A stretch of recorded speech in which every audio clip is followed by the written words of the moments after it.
This meeting is called to order. If we could have a roll call, please, when you're ready. Or do you want me to just do it? No, Frame, Here. Hanson, Here. Harper, Here. Healy, Flemish, Schultz, Here. Williams, Here. Welch. Yep. Healy did call and say he will be late, so. Yeah, and Dan Flemish will be coming to his daughter who's graduating 8th grade. He said he'd be late. So it's her graduation tonight. So, we will, somebody want to make a motion to approve the minutes at the next meeting? I'll make that motion. Okay, To review the minutes, not to approve. To review the minutes. That's what I was yes, confused thank for a you. second. Yeah. So, and we have a second? Did you say? I'll second.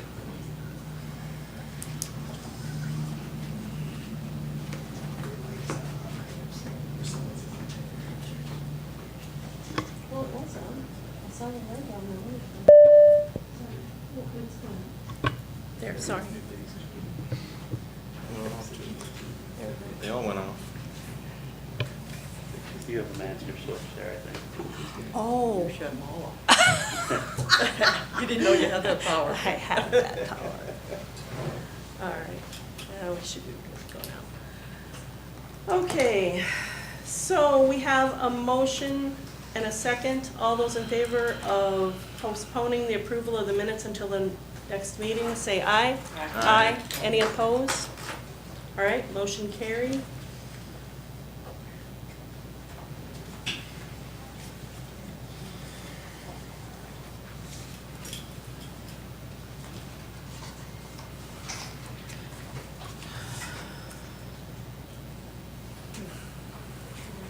Public notification clarification? Okay, this one is on me solely. I got the letters out to all the applicants to mail out. In the meantime, I missed the deadline to the P&D, so the legal was actually published on Tuesday and not on Saturday. I understand in talking to past situations, this has happened in other situations, at least once, I know in one situation. I believe I had one idea what to do, and I can't remember exactly the scenario that they played out. Does everyone, my thought process, one, this is a recommendation body, is since it was 2 days late, one situation would be, possibility is you could either decide tonight, wait 2 days for them to then move forward to the county commission if anyone were to appeal. So then I wouldn't move anything forward by providing them letters or notifications till, it's usually Friday, probably allow them to move forward to county commission as the Board of Adjustment with their variances is pretty much what most of these are, except two CUPs for fireworks sales. One applicant, when we get to it, will be withdrawing and move to the next month. And that is that situation. One is scrap them all and defer them all to the next month. I'd prefer that not be the case because it does fall upon me. And the other situation, is anyone familiar, or were they on the board with what happened with those? So what happened in the past, this was sometime last year, that the announcement didn't get posted at the right time.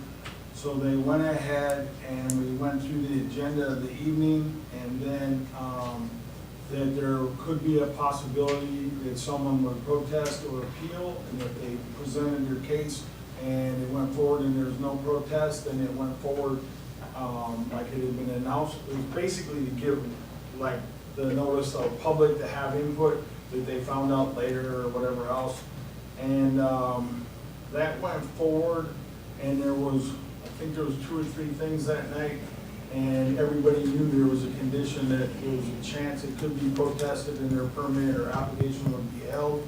So they all said, well, we'll go ahead with it wherever it went, and then there was no protest filed, so then the action, whatever was taken. So One of the hog buildings was held up because it was, I believe, 6 or 7 hours too late having been posting on the end of the driveway. I know that one got held up until the next month. So that was only fair. How many days off are we? Well, it would have been published Saturday, and it's published Tuesday. So Sunday, Monday.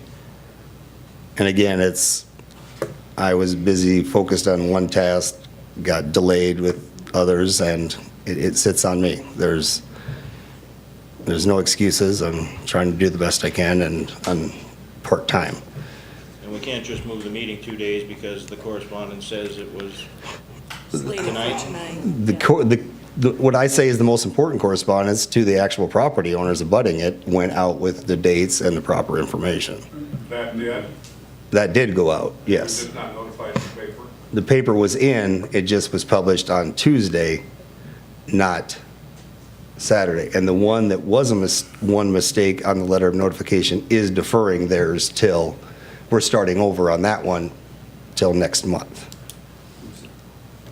Yours. Ryland Towel or whatever will be moving when we get to it.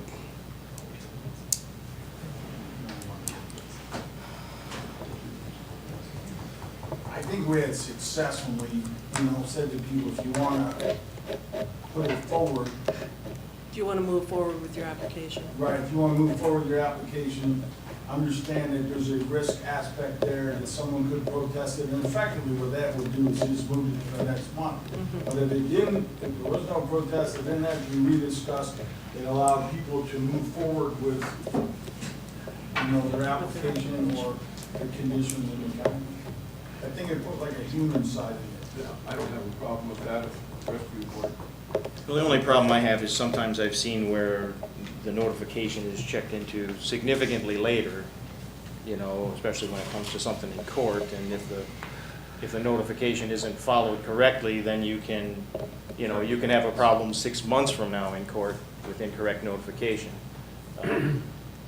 It does put a pretty fair risk on it for the people that are doing it. That'd probably be up to the applicants then. Well, for the most part, I would think they're the ones who will suffer the consequences if there's a problem. So, I just don't know. Yeah, they can either wait a month and postpone it to the next meeting, or they can go forward realizing that proper notice was not I don't know how complicit we are in it by doing this. It would have been nice to have some kind of a statement from the state's attorney's office. Well, I went through past history and saw how it worked, I guess, and the previous ones, other than the one situation, it seemed they went through fine. Not saying that's the end-all and be-all, but Well, I guess we can leave it up to the applicant whether they want to postpone to the next meeting. most of these are fairly Straightforward. straightforward, I would say, that I think you'll hear tonight. Ones that we see fairly common in the county, at least. Okay. All right. Okay, so do we want a motion to allow the applicant to postpone their application until next month, or go forward realizing that there may be a problem with it not being noticed a full 10 days? Is that the strategy we're going to use for tonight? Seems pretty. So Or can we just defer decision Defer the. contingent on no one appeals in the next 2 days, or no one comments negatively the next 2 days, and then it's fine? I mean, the due process is 10 days, so if you contingently approve it today and no one has an issue with it in 2 days, it's been 8 out of 10 by tonight. That'd be a question for Rob. Yeah, Yeah. whether that would be legal or not. I'm a lawyer. I don't know. Neither am I. I don't really have an answer. With still the understanding that there always is a risk. Right, right. They kind of proceed at their own risk, I guess. That it could possibly go to appeal. All right, any other items to be added to the agenda before we get started here? No? No, the other ones, I think we could probably delete some of the ones off my administrative discussions, because this could go long tonight, so I'd be up to deleting some of those if it gets long. See with up to the audience, I guess, at that point. Sure. All right. Just to clarify, Brian, how many applications were you talking about with the notification? They all go in at the same Oh, time. they're all Go these? with the same- Yep, they all go in at the same time. So did we make a final decision on what we're gonna do there? Okay, so do we want a motion and a vote to proceed, or do we just want to proceed? Probably be cleaner if we had a motion. Somebody gonna make a motion? A motion to proceed, what you said before. was that- Notifying the applicant that they have the option of postponing until next month. Or proceed at their own risk. Or proceed at their own risk. Okay, we have a motion, we have a second? Could I add something just? Sure. As each applicant comes forward to present their case, could we say it for the record and have them for the record? Yes, that's what we did last time. Okay, That's what we did last time. so that it's not. So they we have make the sure option of everybody's in- I don't know either if everybody's in proceeding the room right forward now. or postponing to next month. Okay. Is that fair for you, Brian? We don't have to add anything then, that's what I was just wanted to clarify. It's your call, and it's, as I didn't know if you said, had- No, Okay. I just wanted to clarify that. So we just Your need- motion is fine. I We guess need a I second moved. for the motion. I'll second. motion by Hanson? Yeah. Frang. Okay, Okay, Frang, All- oh, you're, no, go you ahead. just go to all Just want to roll call? roll call, or do you want to just all those in favor say aye and Roll call. roll call? I think we're stepping outside one of the boundaries. Yep, that's a good plan. Okay, Welch, Yes. Williams, Yes. Schultz, Yes. Haley, Harper, No. Hanson, Yes. Frang. Yes. Okay, motion carries. Thank you. Yep. Okay, do we have any conflict of interest declarations at this time on any of the applications that are before us tonight? Okay, hearing none. 705 Dakota Plains Rail Subdivision Plat. Do we have anybody to speak at that plat? Yes, you do. Two individuals, I believe. Where do they got the maps? They have the maps. All right. Matt Winsand, Dakota Plains Ag Center out Napa Junction. Looking to plat off another 2.2 acre piece of property for this young gentleman here. I'll let him explain what he's up to. But that'll be a 2.2 acre for him to build his project on. And I'll let him speak from there. I'm Brett Kleinschmidt, Antelope Creek Wildlife and Ponds. I guess the main goal of Can the, I interrupt? Are you clear on what the situation is with the notification? I want you to say it on the record. This is not a variance or anything. This is just a plat. So this didn't have to be notified? Nope, 'cause Okay. they're- No, they're zoned sorry. the right I size. just wanted to make sure I covered my. Cover the bases, that's good. so we're just looking to put up a building for equipment and supply storage. And just, I guess, an area to park everything and run our business out of, so. And this again was for what business? Antelope Creek Wildlife and Ponds, we do like CRP planting, tree planting, food plots, all kinds of habitat projects and stuff, so sell seed, whatnot. Just, and I'll kind of explain if you guys have your map. So, this kind of shaded area, that's our driveway that comes into the facility. This is 436th Avenue. So this sits right at that corner of where our driveway comes in and to the north of our driveway. We're actually going to give this property to the young family. They're a young family here in Yankton. They've been here for a while. They just added to the Yankton population a couple months ago. Yep. So 2 kids now. So we just feel that to spark a few more businesses out at Napa Junction. This would be a great opportunity for us to help a young family get their business started. His wife is also a vet.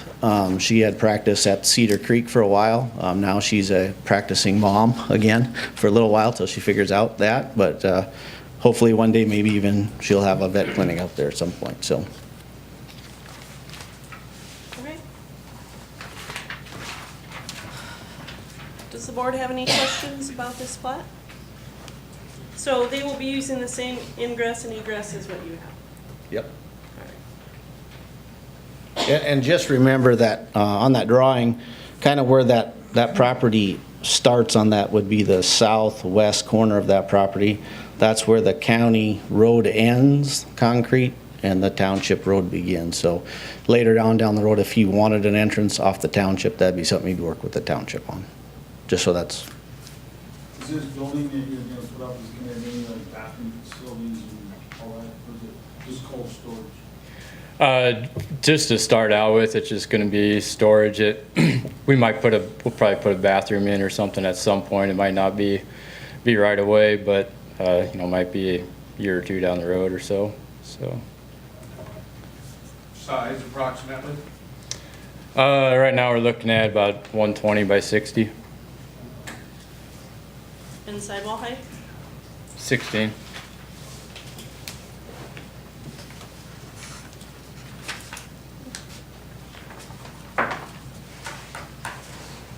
Any other questions for the applicant?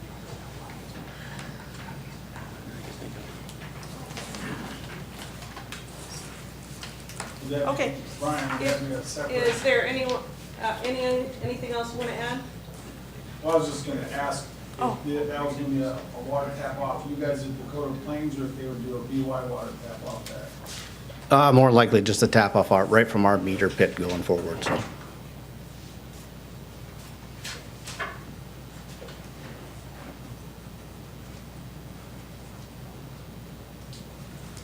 Okay, any other questions from the board? Any questions from the audience? Is there anything else you want to add before we proceed? Nope, we're good. Thank you. Okay. Okay, if you want to come forward, you need to state your name. You can't tap off of BY water off of their line. That can't be.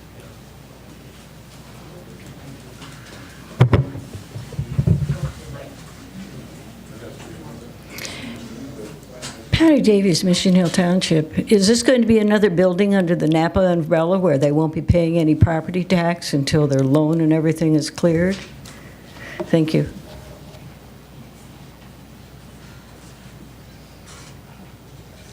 I would venture to guess without having a legal opinion that anything new added to that Napa junction is taxable.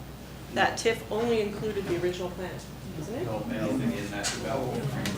There's a defined boundary. I thought that they said any new additions to that would be taxable. The intent of a TIF district is anything that's added during its life goes to pay off the TIF, so the more you add, the faster it's paid off. So as long as that is live, anything that's added to that, and that's why you're trying to recruit more and more businesses to build, so you take that window, which can be no longer than 20 years, and you pay it off sooner with more revenues going in. So yeah, there's no, anything that's new, you want to go into that TIF so that you realize the full value sooner, is what the intent, and that's how it's, unless something was set up goofy, but I don't believe so in saying that. Everything goes to pay off the TIF until it's paid off.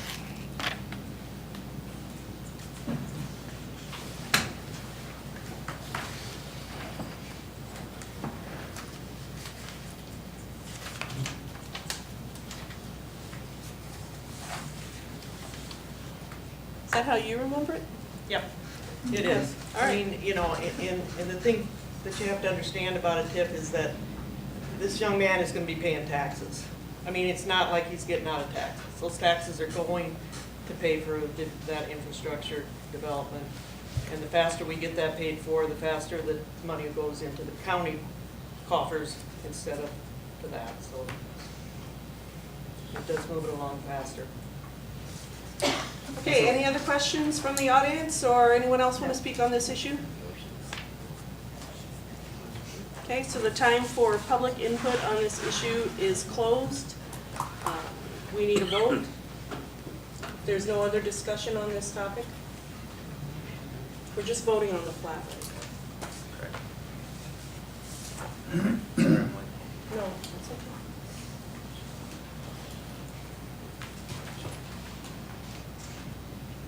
All right. Roll call vote when you're ready. Oh, yeah, we have to make a motion. All right, we have a motion for this plat. Or do we have any other questions for him? He apparently has ingress and egress. Anything stick out, Brian, that? No, it's very basic. It's abutting a private driveway where you're providing the access. And as Matt mentioned, if he wants further access off the township road, he'll have to clear that with them, which runs north-south there. But right now, they're, as the authority, just signed on the plat, I believe. Who signed that? Authority.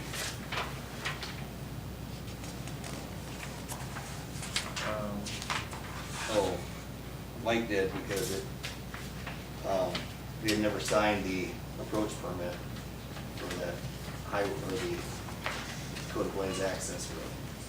So Mike said logic at the highway department approved the driveway formally now going into the brand new or the new concrete road, not brand new. And since they're accessing that, that's their access point to get onto the county road, and they're accessing off that, so access is covered via that. I'll make a motion to approve Lot 6 of Lot 1 in the southwest quarter of Section 21, Township 94 North, Range 56 West in Yankton County. I'll second that.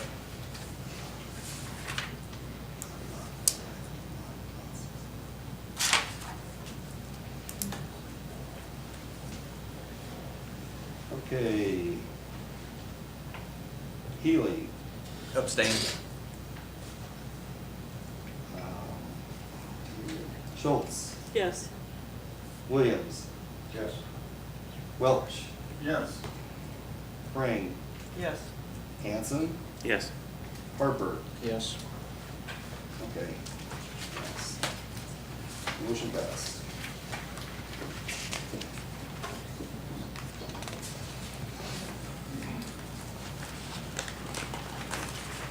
Okay, next item on the agenda is Twin Brooks Farm, the northwest quarter and the southwest quarter of Section 11, T 96 North, Range 56 West in Odessa Township. We need a variance on 2 lots. All right, there's actually 3 lots shown on the plat. There's 2 lower ones down by Stone Church Road, and then there's one north, which is actually a farmstead that does not need a variance under the farmstead definition. And we do have a attorney representing the estate here, which we'll talk about those, but he can explain this. The surveyor, John Bratt, and I went through many discussions trying to make these make sense, but you have a creek, you have a river, you have a road, you had Stone Church Road, which was not dedicated to public right-of-way. So a good chunk of it along that boot was not dedicated to public right-of-way. You'll see that it now is. I asked that John did that on this plat, and the owner was more than happy to do that. So we kind of cleaned that up. But I'll let the representative speak to that now, Mr. Ken Birch, and answer any questions regarding that. But it's not clean by any way based on those topographic features in that area.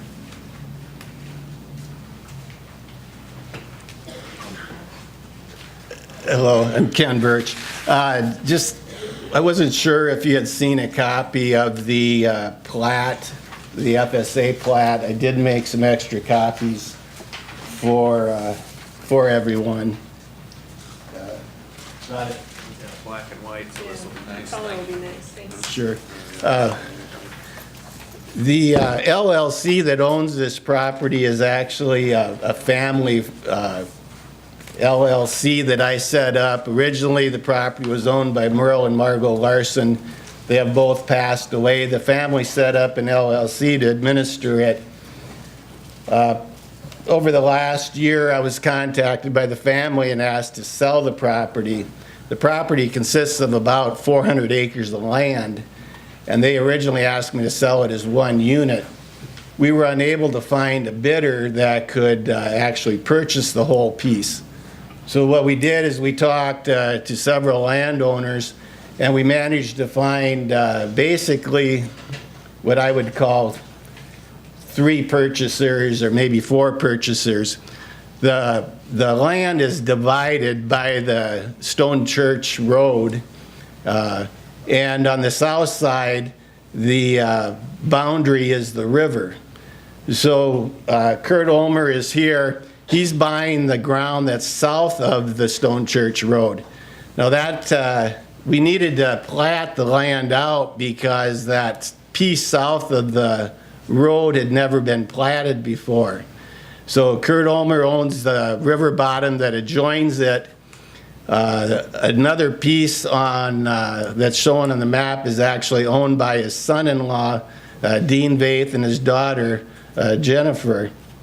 The directly north of the road on the west side is a small field of about 9 acres, and Dean Vaith owns the property to the west of that. That was surveyed out several years ago. He owns the property to the west of it, and he actually travels through this piece of property to have access to his field on the north end. So he wants to purchase those 9 acres. Kurt and Barb Ulmer want to purchase the piece south of the road, and then the remaining acres on the north of the road is to be purchased by Levi Klude, who's a young farmer in Yankton County, and he's also here this evening. To assist him with that purchase, his parents agreed to purchase the farmstead. So that is why the farmstead was surveyed out, so that his parents could purchase the farmstead with the thought that eventually Levi will own the whole piece. So the reason that like tract 3 is 6 acres is because that's all we really needed to survey in order to come up with a legal description that we could transfer. Levi is actually purchasing close to, well, over 200 acres of land, and we just need a description for that piece that's north of the road. And rather than surveying the whole thing, which would be quite expensive, we just surveyed that 40-acre parcel so that we could describe what was north of the road and what was south of the road. So we surveyed that tract 2 so that we could transfer that to Levi along with the rest of the land. And then that tract 2 is the piece of property that adjoins Dean Vaith's property so that we could transfer that to Dean Vaith, and he's going to continue to use it as farmland. So nobody's going to be building on any of these tracts of property. It's just to facilitate the sale of it. So it's all basically the surrounding landowners that are purchasing the land. The notice was sent out to all of the landowners within a half mile within the 10 days prior to this meeting, and the LLC would waive the 10-day notice, the publication in the paper notice, so that you could make a decision on that tonight. And it'll have to be approved by the county anyway at their next meeting. So we certainly would ask that you make your decision this evening pending no objection. And we really don't anticipate any objection because all the neighbors have been notified, and it's the local farmers that are buying it. We're not building anything out there, so I can't imagine why anybody would object to this. Are you planning to plat the smaller pieces with the larger tracts beside them? Or, are you planning to join those 2 plats together at any point? No. Basically, the piece that Dean Vaith owns, that's been previously platted. Okay. And so that's already in his name, so we needed a description to transfer to him this additional piece of property. So he'll have two pieces of property with different names. Are you aware if these smaller plats are in the floodplain? Because if they are in the floodplain, then they cannot build like a home there. Do you know what I mean?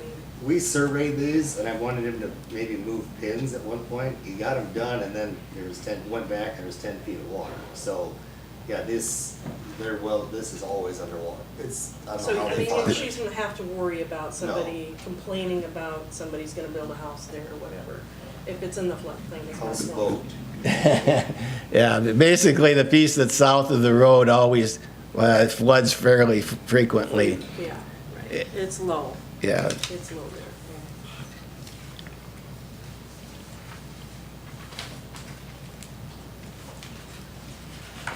Any more questions from the board before I ask for the public? Anything? No? Not right now. Okay. All Thank right, you. Thank you. Okay, if there is anyone in the audience that would like to speak on this issue, they may come forward and they may speak for 3 minutes.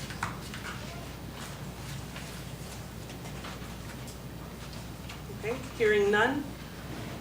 Time, okay, we got it. I was just making sure it wasn't coming in. The time for public input is now closed. Do we have any other discussion from the board on this topic or questions for Mr. Birch? I'll say I was in the office one or two of the times when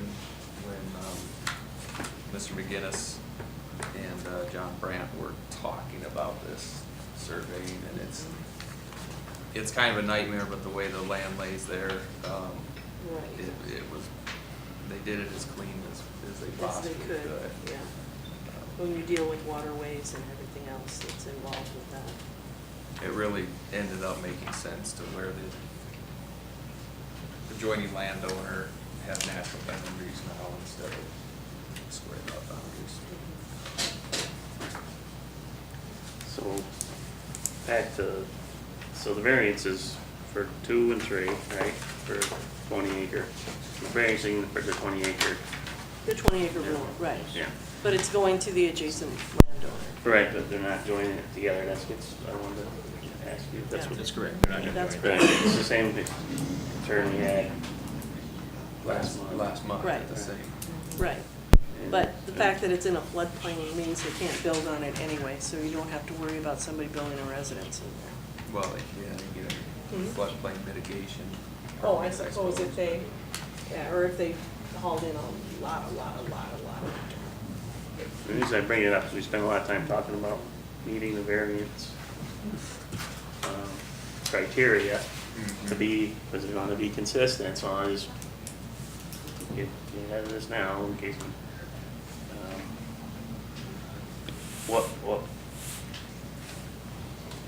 what criteria are we gonna use? Well, the hardship is the topography and the fact that the adjoining landowner is buying it, so it's not like it's going out to, be a housing Right, development. that's not an issue, But what he's addressing is, let's say that the existing owners, their intent is to join it together, and then whatever, life changes, and then they want to sell it off. We just created a 6 acre or whatever, ordinance is 20 acres in the ag zone district. yeah, all I'm getting at is this is a discussion we had That's the before, same thing and we, was the deal around Lesterville last time. well, Lesterville and off of ED1. And, We need to be consistent in what. well, yeah, I think we need to be consistent and. So like, the and then solution of this is replat them to the existing pieces that they're gonna attach. Well, it would just be that I say simple, I'm not the one that has to do it, but to me, that would be, then we don't even need a variance, right? No, because you're still creating the lot. Not You're if it's- creating a lot Not if it's gonna be, opportunity. not if you're gonna join it to the existing acreage around it. If I may, what I would suggest, well, first you have to create you have to plat this You have lot to plat it in to order to identify do it for sale. As Mr. Fair enough. Birch mentioned, to survey that entire thing and combine it into one lot is to expect to survey that ground You with the wanna hills. survey the whole entire piece. Would be very Expensive. expensive and I'm not going to say ridiculous, but very No, I understand. cost-effective. I understand. What I would suggest that we've done, and what I've looked at, I just did recently with one individual is, and I've done it for years in other counties, is put a deed restriction on that property to where one can't be sold without the other. It's a very simple process, and that's it. You tie those two pieces of land together, that's it, they're done. Why would you want to sell one without the other? And I don't believe the property owner would have a problem with that. Why would he want to sell that 6-acre parcel without the rest of his farm ground? If they're willing to do that, it's simple. I can provide them an example if they'd like. I just did one a week ago, 3 days ago. And I know they've been done here before. I talked to the Register of Deeds office, they've done them before. It's some way, a good way to eliminate interior lot lines too. When you want to build close to a lot line, tie them together instead of having them replatted. That's how I would suggest you handle it if that's your concern, that you're going to create a lot sitting in a floodplain that's in the middle of nowhere. Just tie them together. Unless the only thing that could do potentially, if there's a mortgage or something that might complicate things, but if that's not an issue, if the applicant's willing, that might be one way to do it. Because replatting the entire thing would be, Oh, I understand that. That's my. but I understand your concerns, I'm just looking a way to work it out. I think that'd be a great way to tie with that deed, like that deed. The other thing too is my guess is, and Mr. Ulmer would tell us, how do you do, if you have multiple parcels, they're probably tying it together multiple lots, they're probably tying it together as far as farm ground, and I'm not sure. They're probably putting it as a single parcel maybe too. So it's already it's becoming a single parcel for taxation, even though it's multiple pieces. I don't live that life, so I can't say that for a fact, Well, we but don't somebody's tying it together probably already in this courthouse. A bank will. Farm bank will, and put it all one holding, yes, they will. So if you have multiple holdings, someone might tie that together anyhow. But a deed restriction or something to tie that together is by far the safest, for sure, to make sure that one doesn't create a lot that is all of a sudden going to pop up and surprise you, if possible. Okay, Mr. Birch, would you like to address that strategy for your clients? I don't see that my client would have a problem with it. I guess just talking about the piece that Mr. Vaith is buying, I don't know what arrangements he has with the bank, if he's planning on refinancing the piece that adjoins it or not. If you tie it together, it might complicate his financing if he was just going to mortgage this new piece. So I think it might be a detriment to the purchaser on that piece. That would be my only concern, is it more a detriment to him. As far as the seller is concerned, I don't think it would make him any difference. And I guess I don't see that it's a whole lot different. We have small tracts of land that are actually in the next section, way in the south end of this. Those tracts of land aren't tied together with the other tracts of land, although you have to cross it to get there. So I guess to me, it's just a legal description. It's not, we're not trying to do anything more than come up with a legal description so we can transfer it to the people that already own or are buying the surrounding ground. Yeah, the issue becomes the next owner. Somebody else is gonna own this someday. I mean, my house, somebody else is gonna own my house someday, I'm not gonna live forever, so the issue is not now, and everybody, their intentions are stated now, but, unfortunately, we can't just think about here and now every time, we have to think about the future, and that's what that's why I keep going back to the previous discussions on some previous applications, the exact issue is gonna keep coming up until we get it, until we either change this minimum, or come up with, so, for your benefit as as a board, and I'm new to the board, trying to figure out some consistency going forward. And the past is the past, and now we gotta start and go forward. Things change, I mean, and come up with what people want, what the community wants, really. So I'm just trying to get a handle on it.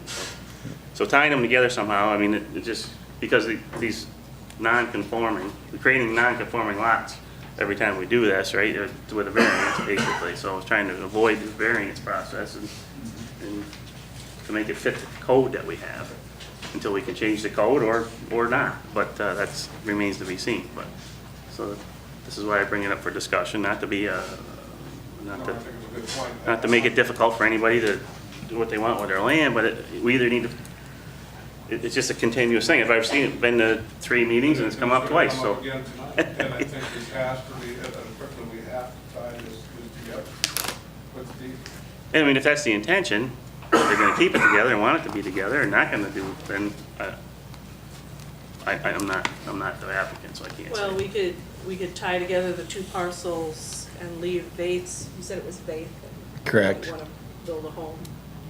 And we could leave that one separate. We've given exemptions before for the homestead where they want to get financing on the secondary market. They prefer it to be on a smaller lot than a 200 acre. Less than 10 acres. Yes. As long as they're farming.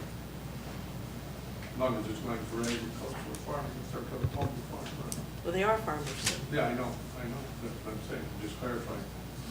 To be clear, which lot is that you're talking, the Vaith? I have Vaith. 1, 2, and 3, so that's why I have to speak in numbers here. So. One north of 23. Is that track 2 then? Which parcel is it that needs to- 2. 2. Right, and that's the 8.89 acres. I have 9.89, is that? 9.89, right. And I didn't even bring my glasses, I can see that. I don't know if Levi Klutz here. Yeah. Okay. So Levi is here, and I don't think he'd have a problem if we tie that track 3 together with the property immediately to the north of that. I think that'd probably be the remainder of the northwest quarter. Sure. Do you understand? They're just saying that you couldn't sell track 3 without doing something with the property to the north. That's fine, I guess, with me. You gotta list your name and Levi Klute. Yeah, I guess that's fine with me. The only problem I see is if I take out a loan to buy this, the yard back, which is my intentions, might make it complicated with my loan, being they can't be sold separately. No, they're not talking about tying tract 1 and 3 together. They're just talking about tying tract 3 with this piece immediately to the north. So it wouldn't be tied with the Property that yard. surrounds track 1. Yeah, I guess that makes sense. Yeah, that'd be fine with me. Continuous piece that Track you're farming 3. anyway. Right, got it. Yeah. Yep.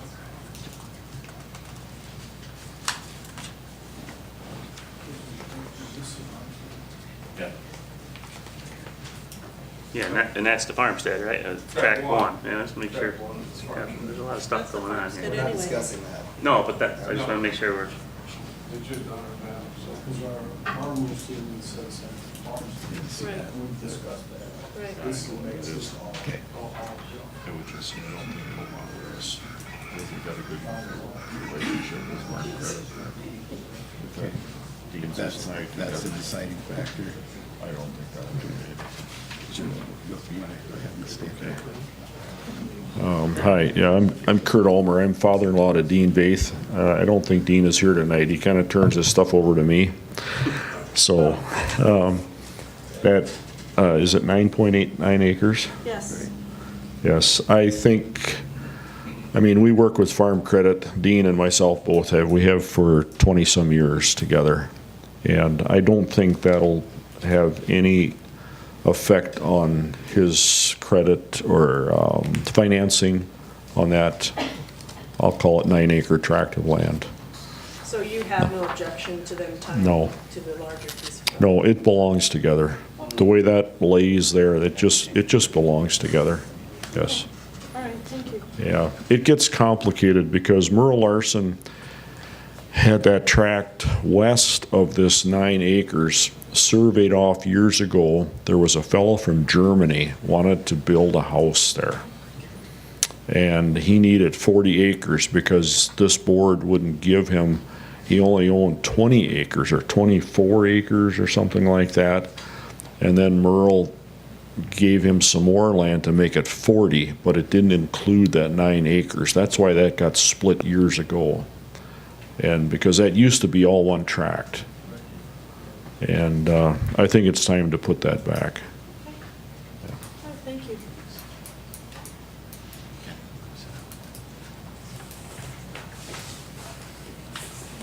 All right, is there anyone else that would like to speak on this issue from the audience?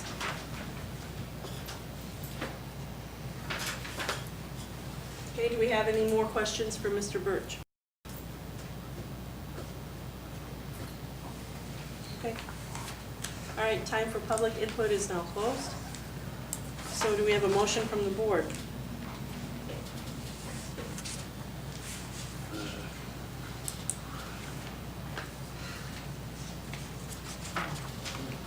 And I believe we have to do a motion probably for each tract. So.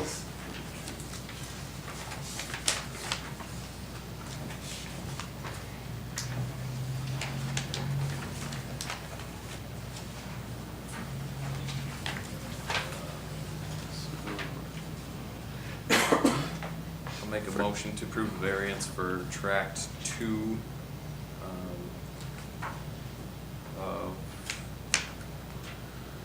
Give it the address, 43242 Stone Church Road, Menno. That's probably the applicant's address. Okay.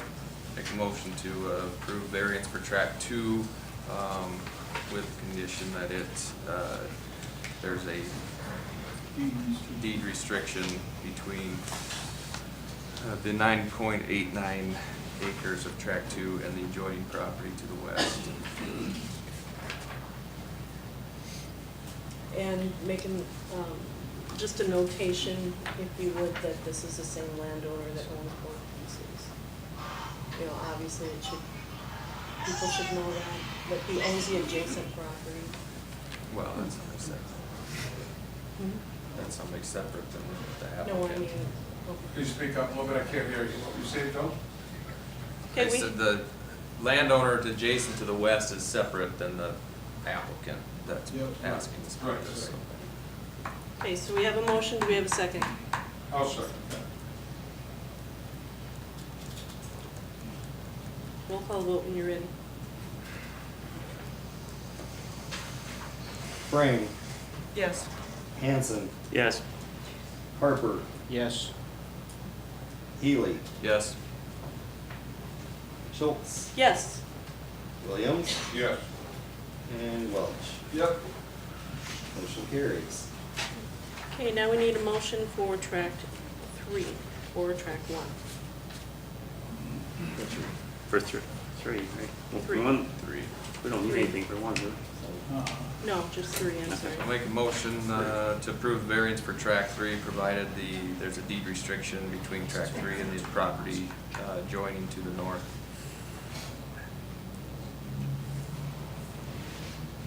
Do we have a second? I'll second that. Hanson, second.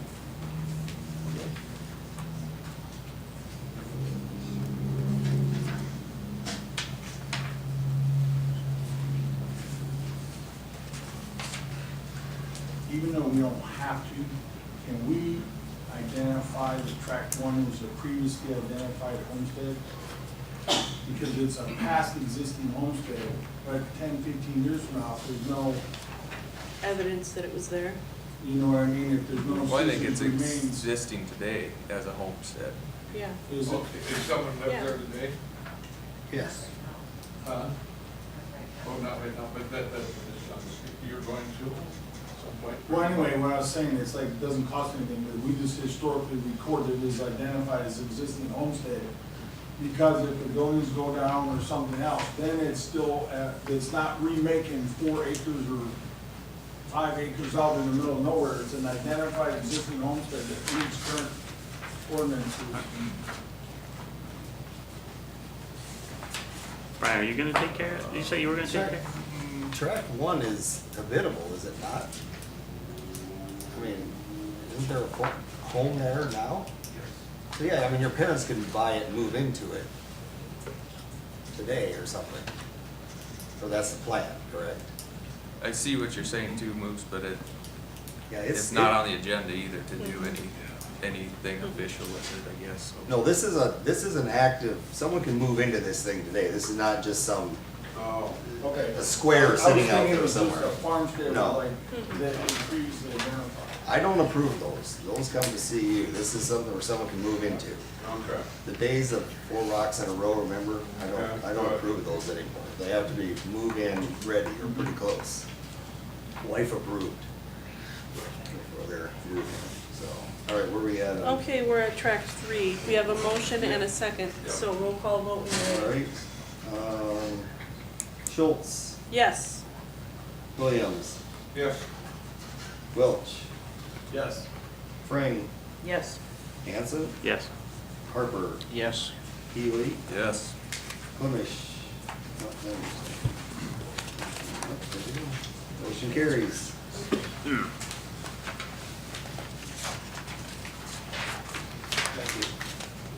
Thank you. These are almost Lisa Tucker. We see them here, they're like, they always use them. We will.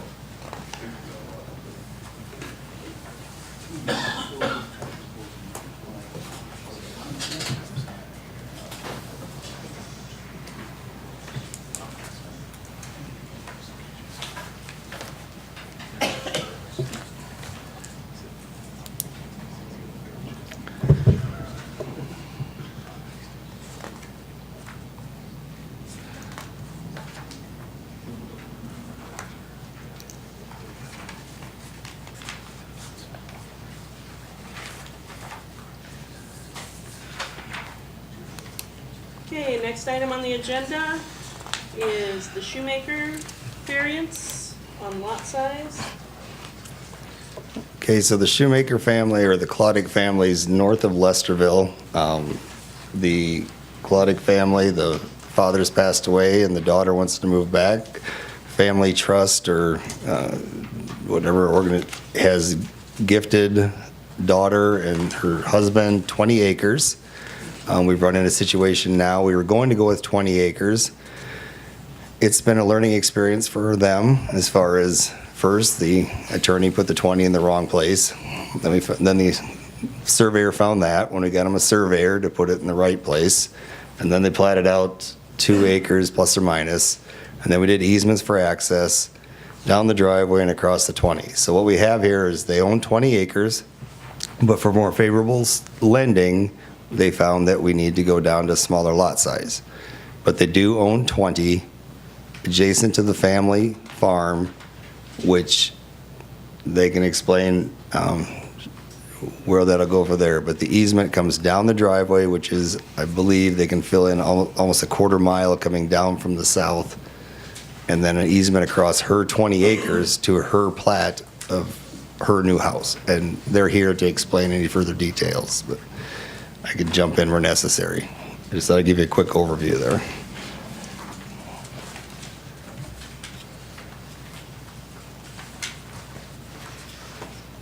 Hi, I'm Sarah Shoemaker.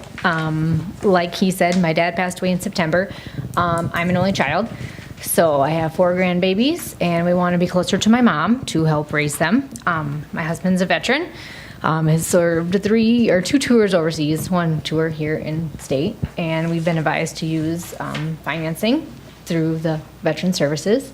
And in order to do that, they prefer us to have, they don't want to join it to the whole 20, they want it 2 and under. I believe, according to the plat, that it's like 1.7 acres is what we're gonna section off. So I can answer any questions you have.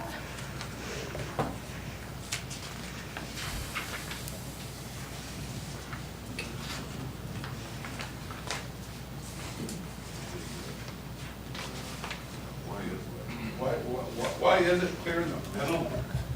This isn't a very good map we have. No, it's it's pretty. not, and I just saw that, but it's, But this looks like it's back up in that. I can't even tell how big this. I have a lot is. color picture I can grab out of my bag.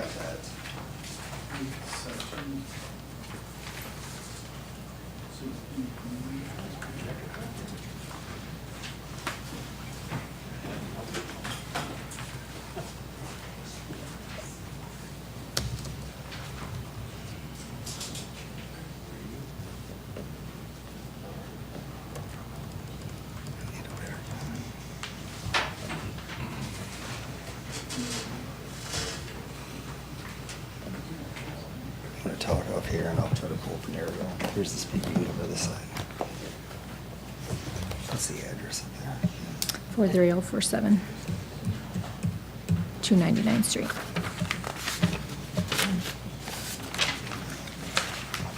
Unfortunately, I only have one picture.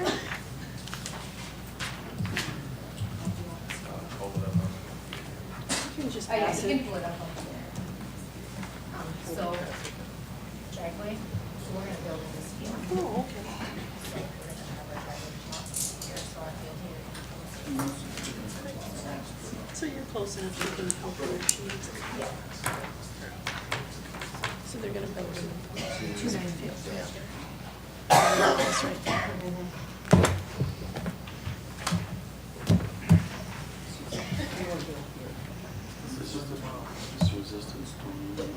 I don't know for sure. Okay, we've run into this issue before with financing or affordable financing. I believe they tried to honor the 20-acre rule. Right there. And I believe that is a reasonable request and a reasonable hardship for financing through the Veterans Administration. And they require a smaller lot. It's inside the large lot. It's not a lot, you know, off by itself. She's staying on the home farm there to help her mom. Are you cutting home two farms? My husband works, he's a federal employee right now, so yes, I mean, we're not gonna farm permanently. My mom is just farming ag ground, so my mom is still farming. We will be there to run errands, drive tractors, whatever, to assist her. Like, we are not buying land to farm. We You're will, not gonna take over the operation or anything like that? not at this time. My son, who's 9, would like to. He'll be 10 in June, but we have a lot of time before then. I never can understand why a creditor that could have an extra 19 acres of land for the same amount. I don't buy that. My Because bankers they love to take every acre I've got. Well, we're talking about the secondary market, and they like smaller lots that are easier to sell and easier to repossess.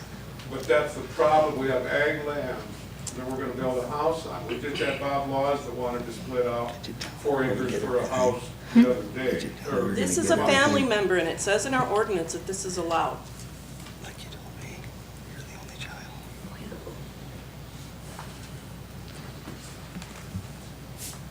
Can you clarify that?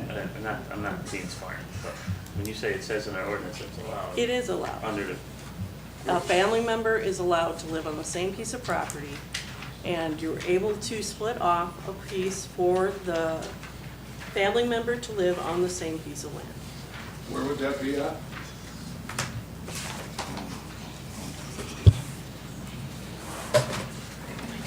Brian, you have to 13, just- I think This she's is it. referring to, you got it? the homestead is Well, there. no, The 507, 12, section 507, 12, dwellings, additional farm in excess of one pursuant to 513. that's, Right. but that, you're not That's- planting off land. Right, that's, That, if she would put her house here, right next to mom's, you can have 3 houses there, but you're not planting off land. She still bought 20 acres, trying to comply with the ordinance, and needed to survey off a driveway. We've allowed other people, due to financing hardships, to plat smaller lots. She owns the adjacent ground, her mother owns the ground around that. I fully agree with that, but there is no definite path in the ordinance support that. There's no provision in that. You can have additional farm dwellings, but they can't be platted out. That's what that's talking to. And we did that with Melhoffs. Now, Zane, when you asked your question where they're at here in the whole, and right here is the farm place. Here's the driveway going, how long did you say? It's a half mile. Half mile up to 299. And then she wants to build, so here's her 20. You're not seeing all of it. Okay, so that's the 20 there where the bins or something there? Correct. Yeah, let's see, I'll give you Yeah, the that whole 20. right there, yep. There we go. That yellow is the 20. So here, down to here, down to here. She wants to build right up here, Right, yeah. It's up in this corner. So as you can see, that's probably not bad. So up in this corner is where they want to build. But the driveway, as you can see, there is a plat showing where the driveway is going to come off on the plat. They're actually not doing an easement. He's doing an easement down the driveway, but actually Tom Week platted the actual driveway into the total plat of her and her husband's and son and children's house. And you own that 20? Correct. And you're gonna separate 1.7? Yes, I'm just gonna take the 1.7 And still, out you're of gonna the own 20. them both? Correct. She will own them both, and as she said, she is an only child to Yes. that.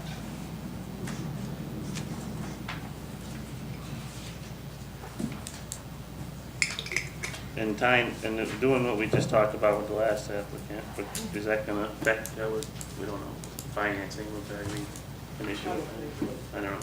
Yeah, probably would, because if they repossess, there's. Well, you started with 20 acres Correct. to finance. I know, it's just. You explored that. I don't know the past. we That's did what in the I'm past, Yes, but our it's- banker, Explain that to me. our banker advised us. For bank issues, but I don't know what path that would, has happened, not since I've been on the board. Have we done this, so. We've done this multiple times, and it's a family. You had, we asked you a question and you didn't get a chance to answer, so. Well, we've been working with our banker. We currently live in Brandon. We are moving here May 31st to live in that small little farmhouse you see up there. But our banker, we've talked to them with financing the 20. That's what we wanted to do. That would be the easiest thing to do. And she just advised us with a VA loan. There's just a lot more hoops to jump through.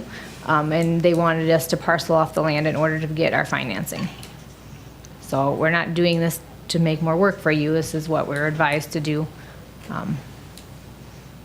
But are there hoops that you could jump through to make that happen without this? Financially, we prefer the lowest percentage point we can get. I mean, doesn't everybody? No, that's not what I can't make the VA loan will work. Yeah, she wants us to do the full, or the 2, because she said the 20, there's more, they said that there's more things that will not be approved with the full 20. And that's why we had to plat off that driveway, for in the event that you would sell or repossess, God forbid, there's access to it. Life happens. Exactly. Life happens. So- Marriage, divorce, Yep. everything can happen, and then all of a sudden, so we get a tract of land out here, all of a sudden it's gotta get sold. We have no ties to this farm. All it is just a solid little piece up. It's a 20-acre piece. It's a 20-acre piece, and we've done this for people in the past. Her husband's a veteran, Oh, and, and I'm not arguing and that. people point. have to live within their means. But we also have to apply the rules consistently to everybody in the county that comes before us. And we have approved these in the past. This is a family member. Do you want her to be able to live by her mom? Because I don't think that's an unreasonable request. I'm gonna make a motion to approve a Oh, variance. we got to ask for public input before, I'm sorry. Yeah, you can do it after the motion too, go ahead. Okay. Do we have anyone in the audience who would like to speak on this issue? Thank you for your time, Max.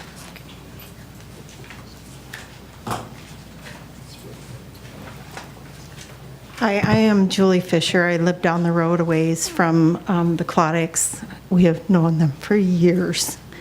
Her dad passed away last September, and they promised him that they would move back and eventually, possibly the grandson take over farming, which he is very young, but he's farm crazy. And they promised him that they would move back, build a house, and take care of Mom. And that Clodic farm has been in the Clodic name for years and years and years. And it's not something that's going to be lost to a financial hardship, because I know all their finances. I helped them with that. I had all the life insurance on the dad. And I really, really think that bringing a new family back into Yankton County with 4 kids that are going to attend school here, she's going to work here in Yankton as a dental person. She works as a dental assistant, I believe. And I just really, really feel it would be a good thing. Anyone else in the audience that would like to speak on this issue? Okay, hearing none, the time for public input is closed, and I would entertain a motion. Thank you. I'll make a motion to recommend approval of a variance of approximately 18.3 acres for Sarah's addition And in the east half of the southeast quarter and of the northwest quarter of Section 16, Township 95, Range 57, in Yankton County. And then we would want to make note in the minutes that she owns 20 acres surrounding it. Correct. She She owns a complete 20, and that had to be done. The hardship was for veterans financing. For financing, yes. And to be close to her elderly mother. We add that this 20 acres couldn't be subdivided, then that meets the intent of everything. Because then that allows her to have. If they want to subdivide, they have to come back to us. She can't subdivide without coming back to the board. It can't be done. Well, we could further stop that here tonight. And they can still have the 2 acres, but there could be, when you just did a deed restriction thing, that meets the 20 acres. That's what they're And it going. doesn't tie the financing to. That's what I think the bank would not put up with, is that deed restriction. Right. The bank is saying we only want under 2 acres. And if you're tying it that the bank can't sell it without selling the property next to it, then the bank can't repossess this and sell that without That's buying the or owning the hardship. rest of the 20 acres. That's That is the rub on the hardship. whole thing. Second. Okay. We have a motion and a second. Roll call vote when you're ready. Can we have, I don't want to beat this to death, but We already have a motion and a second. Can we have more discussion? We can have a discussion. Okay, all right, sure. I'm going to bring my Robert's Rules of Order book, I guess, the next time, see if we can start following that. We don't actually follow that. No, we It's a should. nice We should guide. follow something. It's a nice guide, but we don't have actually any actual rules that we follow. So, anyway. Anyway, that's another topic for another time, but, sorry to muddy the waters, but this is gonna keep coming up, and listen, if you wanted to make a list of all the things that touches your heart, veteran, kids, lives next to the mother, farms here, is big in the agricultural community, what are we gonna do about this? I mean, it just keeps coming up and coming up. Now, the only thing I'm wanting to find a reason to not, to give a variance and not have to. We need to update our ordinance, that is without. Well, question. yeah, I think there's no doubt about it. Because, I mean, I have done some looking, and the surrounding counties around us do not require 20 acres. It's nothing close to 20 acres. So we go back, we talk about the So different things, we talk that's about an issue for intention, another day. what was the intention for this, what was the intention for that, when we go into other parts of the ordinance that aren't ag-related, and, what was the intention of 20 acres? Did all the people that wrote the ordinance and voted on it were farmers and they didn't want to see any small houses out there? Because that's what I keep hearing. So this is my heartache, right? Because we're not just pull all the heartstrings we want, but we got to follow the ordinance too. And I'm not saying, so I'm trying to figure out a way, so she owns all the land around it, so I can kind of get my hand around, or my head around that and feel better about that, that there's not any other abutting landowners that are affected, and I'm just talking out loud for my own benefit, so when it's on TV, I can look back at this and feel better about, because I'm trying to be consistent myself, even with my own self, And I agree. I think there's nothing better. I mean, what you're doing is very noble, but that is not what we deal with. That is not our job. To be noble and this, we are here to enforce the rules that we are given, that we did not write. The reason for the variance process is to take everything on a case-by-case basis. So I disagree with you on that point. It is our job. I don't know a better way of preserving agricultural lands than allowing the heir of the land to move back to As live long on as the it land. stays there, Joey, I agree with you 100%. The As long as it problem is stays our there. ordinance, we've kicked the can, this gets brought up over and over and over. And we know that banks have troubles financing 20 acres. And we just ignore it, and we use variances, and so nobody ever fixes it. We need to work on fixing it. We need to word our ordinance such that if we want to leave it 20 acres, that's fine, but then we need to word it such that we can parcel off for financing in a reasonable way. And maybe we need to get, discuss it with some finance banks and whoever, but allowing somebody to not move home is not the answer, and continuing variances for the next 20 years is not the answer, so we need to my address the proposal is issue. today, we allow this person to move home. I think we're still following the intent of section 501 in doing so. So then next month, then we start enforcing the variant, or the ordinance. So we're not. I think we today. work towards a We solution. understand that aspect of it, but if not, then just like he's saying, if it's not today, and we haven't fixed the ordinance, then next month we're gonna do it, and then next month we say, you know what? My God, oh my God, we gotta do this, and then it'll never get fixed. So you either gotta say, we got the courage to fix it, or we're just gonna let it go however it goes. I think we take the courage to fix it, and that's the full intent when this office is fully staffed, that's what we do. It's been going on for 20 years, and the intent of it, of the public, is that there's definitely a demand for a lot of different reasons to do less than 20 acres. There's really very few reasons to support 20 acres. Most of the time, you end up with a situation like this where everybody's in favor of it, except the ordinance says 20 acres. And the fact that the ordinance says 20 acres isn't really a good argument, So how we got in and of itself. How we got where we're at, if there's either variances or no variances is, we have places in Yankton County that were sold as 2 acres or whatever in the last 20 years. And then in the last 5 years, someone says, you know what, I want to expand my ag industry thing here. And the person that moved from Chicago because, oh my God, the prairie, whatever, then they say this guy can't expand his ag operation in an ag district. And right now, it's like, yeah, they grew up on a farm and all that. Then it gets sold, and we end up with the same mess that we've spread all over the county right now. And that theory That's how we holds, got and that theory holds water. If this was a quarter in one of the sections and there was no housing on the quarter and somebody wanted to sell 2 acres for somebody else to build a house, that holds water. There's an existing home across the road from this. Right. I understand all the Right. arguments. I'm So just- setbacks And we- and whatnot go away, the issues like that go away. It's a non-issue. So I'll call the question. Yeah. We have a motion and a second. We need a roll call vote when you're ready. We lost our Lost our secretary.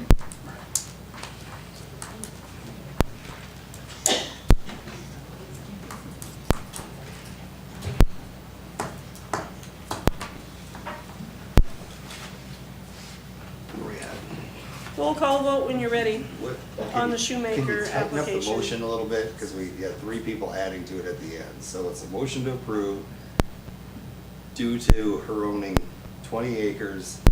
surrounding 20 acres and due to the financial consideration. Okay, and that That's ended all it? that's in my motion. Yep, and that's what everyone agrees to? Yep. So in the That's all that's in my motion. okay. Well, in the past, we've just made reference to the 1A, B, C, D, or whatever. Do we want to do that like we did before? Or not? I think that's enough. It's your motion, so. is. I'm Okay, we just- have a That it motion is. and a second. Second, I'm sorry, was, Joe.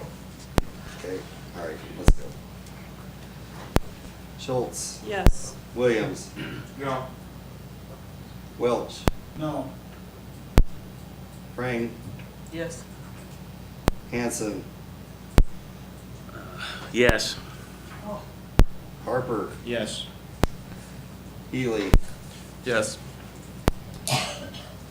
Motion carries. We gotta get this fixed. We got, no, I know they didn't say it was easy. I didn't think it was gonna be easy, but we gotta get this fixed because, Well, we have a lot of things to fix. We Well- have the same issue here that we have with the well, we know, the I know, building but this should be size. one of the first things we work on. The next meeting, special meeting we have, a workshop or whatever you wanna call it. Still gotta No finish our disagree with that at all. accessory buildings. Yeah. We need to finish the accessory buildings, then we'll go on to the next task. All right, next item on the agenda, Jeff Coster is in Block 4, accept lots 31, 32, and 33 of Sunrise Edition in Section 10, Track 93 North, Range 55 West in Mission Hill South Township. He's asking for a conditional use for flammable and combustible materials. In other words, the sale of consumer fireworks. Thank you for your patience. Yeah, no problem. Good evening. Jeff Coster, Yankton, South Dakota, 102 Crestview Drive. Did you guys get I had dropped some pictures off earlier today to the auditor about what the building. Did she give you guys those pictures? They were Sorry, big, pictures of what? big colored pictures of the building. We did We don't not have get any those. I know she color. left town to go to training here. We've got a beacon picture. Okay, well, I did drop off some fancy colored pictures so you guys could all see the building. My imagination. We didn't make it to my Points for trying. No, you're off the hook, you weren't here today, so. I am applying for what you said. I don't agree with that description. I just want to say that I think fireworks are very misunderstood. These are consumer fireworks grade. They don't combust, they don't explode, okay? They just burn. So, the ones with the B in front of it, those are the ones that explode. But, so we're applying for a retail space, in that building to sell consumer fireworks during the legal time to sell, which is June 27th to July 5th. Just like any other fireworks stand that we have around, it's the same product. There's one across the street in a tent. There are also in that building 4 offices/businesses that will be rented out. So it's just not a building for fireworks. It's a retail sales building. So I'm here to answer any of your questions or concerns. And So what was the size of the building? the building is 50 by 150.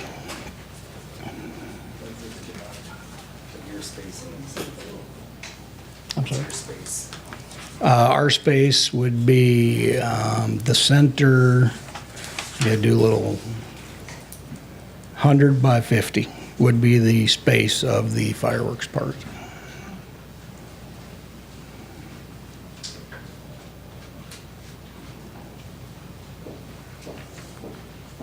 I've been working with Brian, as he can attest. I'm not sure there was anything actually in the books for this when we started this discussion, so. That's an allowed use. It's a conditional use, but it's an allowed use. Yeah. So there will be, I wish you guys would have got the pictures because you guys didn't get in on the first go around where it got subdivided and the whole plat program for that piece of property. There's going to be an additional 5 buildings on that property.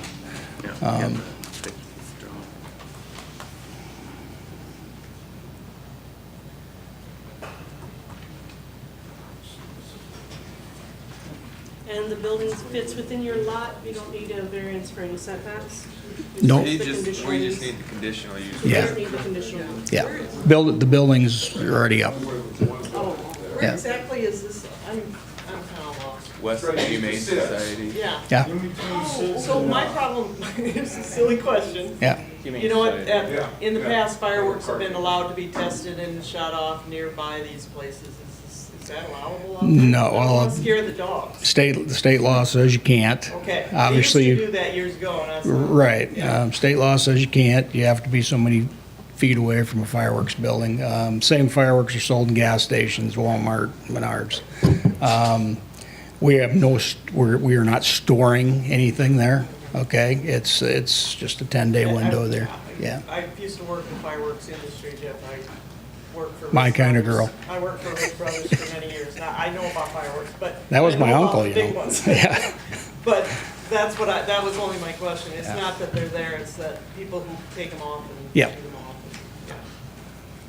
And of course, you can't stop everybody from breaking the law. Right, We don't want to encourage it. correct. Good enough? That's Okay. my question on that. Does anybody else have any questions for Jeff? Okay, thank you for your time. Thank you.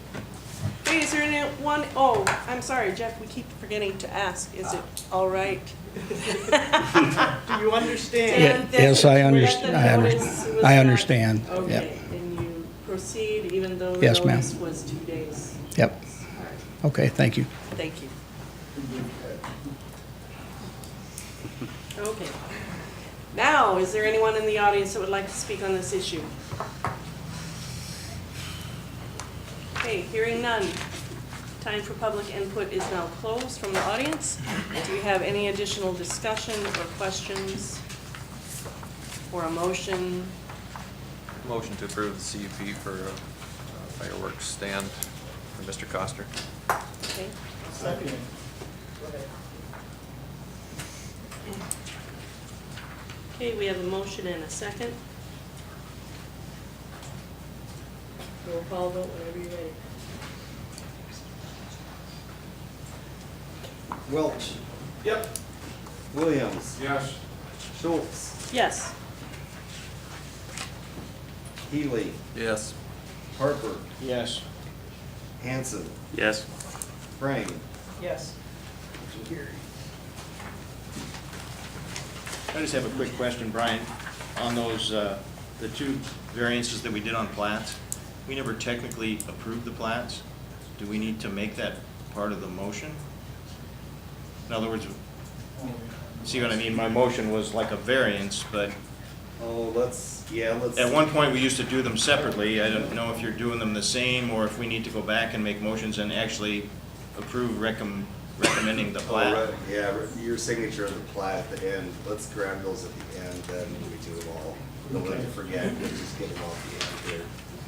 We're on a roll now, I don't want to stop. That's fine. I just thought maybe we were missing something there. Yeah, that's a good point. Okay, next item on the agenda, Mike Barkle. The West 12 Rods. Rods. There you go. The West 12 Rods and Archie's the North Corner. 34 Just call it Rods. Archie's Corner, 81 and 46, or you're never going to get to that legal. But I think I'm supposed to read it into the record, so I'll just proceed. Except lots H1 and H3 in the northwest quarter of the northwest quarter in Section 6, Tract 95, Range 55 West in Walshtown Township. We are looking for a conditional use for flammable and combustible materials, or in other words, the sale of consumer fireworks.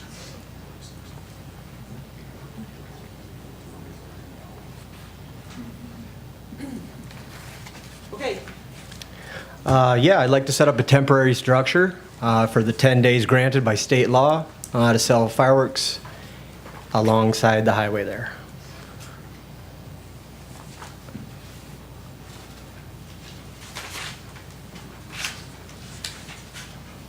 You're gonna have a big tent, looks like.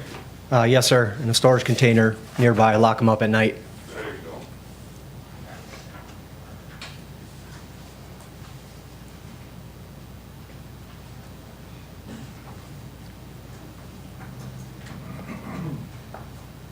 Okay, Are there still tanks in the ground there?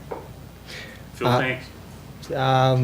If there is, I'm a good 200 feet plus from them.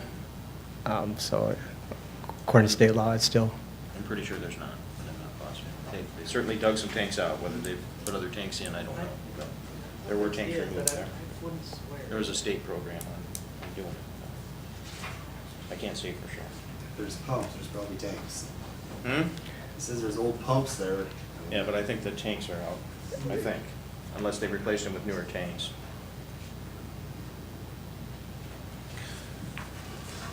Any other questions for Mr. Barkle? Okay, is there anyone in the audience that would like to speak on this issue?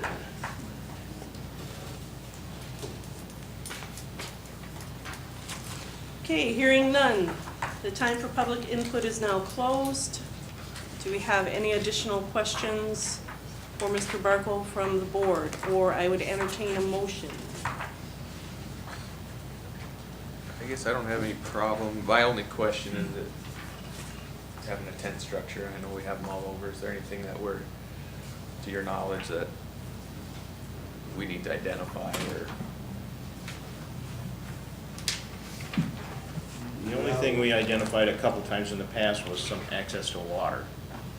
You know what I mean, as far as firefighting kind of water, you know what I mean, just a hose or something. You know, when we did the one out at the truck repair shop, you know, there was that's what we talked about.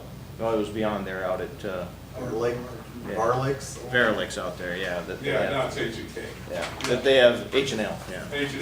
What That about they have lists? access to water of some type, whether it was, because if they were able to use the water at the shop, or they would have brought in like a, I have a fire, Sorry, tank or I have a tank, a 5-gallon, I think, tank. It's for cooling down race cars, Yeah. the old ones. So we'll use that, and I'll also have an ABC fire extinguisher on site. just some fire suppression. That was Yeah, about the both. thing that we did.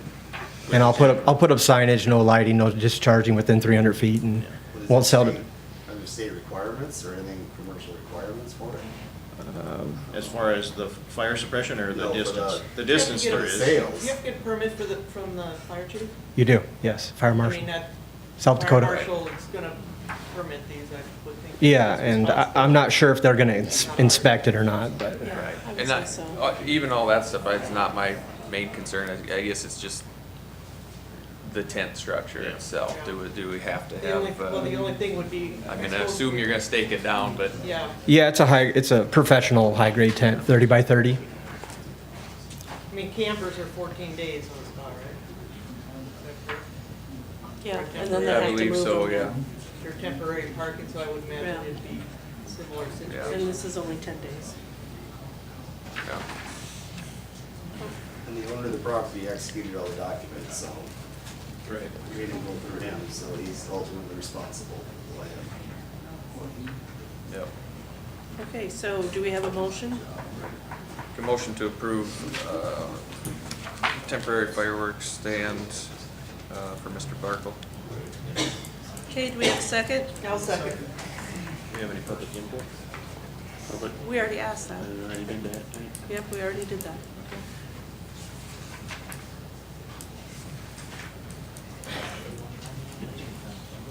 So roll call vote whenever you're ready. Healy, Yes. Harper, Yes. Schultz, Yes. Hanson, Yes. Frame, Yes. Welch, Yes. Williams. Yes. Thank you. Thank you, ladies and gentlemen.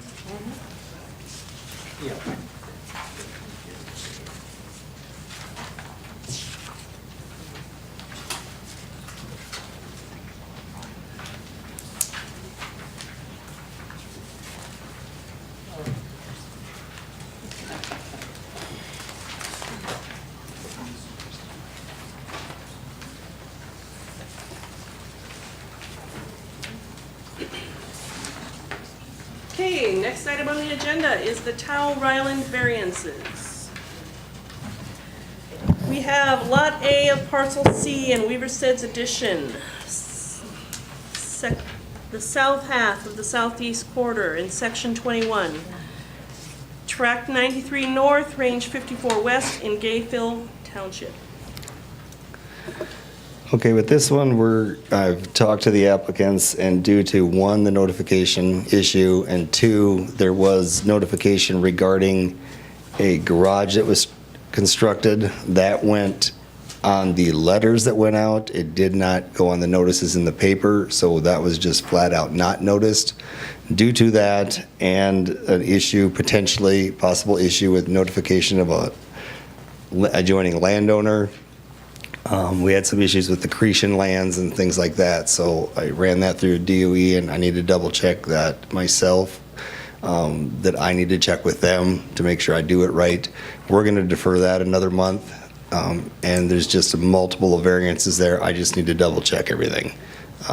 Solely my responsibility on this, and I just want to make sure it's done right, and we can move this thing along. So next month, we will hear this.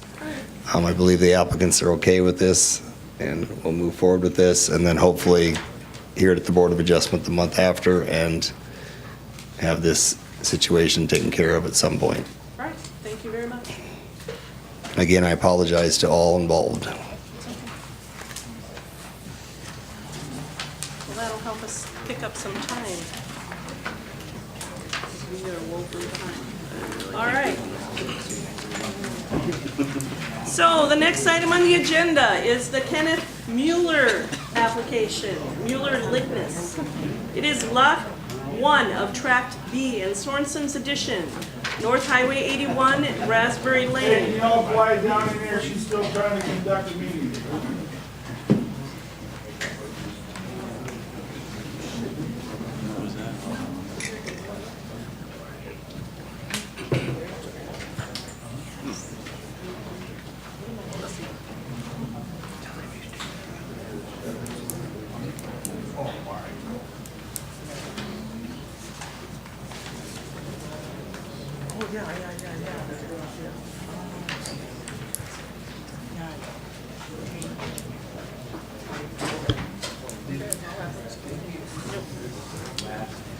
Okay. So we are looking for a variance on minimum lot sizes and a plat of lots 1 and 2 of Tract B. If you want to come up and talk about that, or did you want to say something first, Brian? or- There's your easement, here's your plat. Just got kind of final ones. These are people that were here a month ago. Right. Where's my bowl? And they didn't have access. Oh.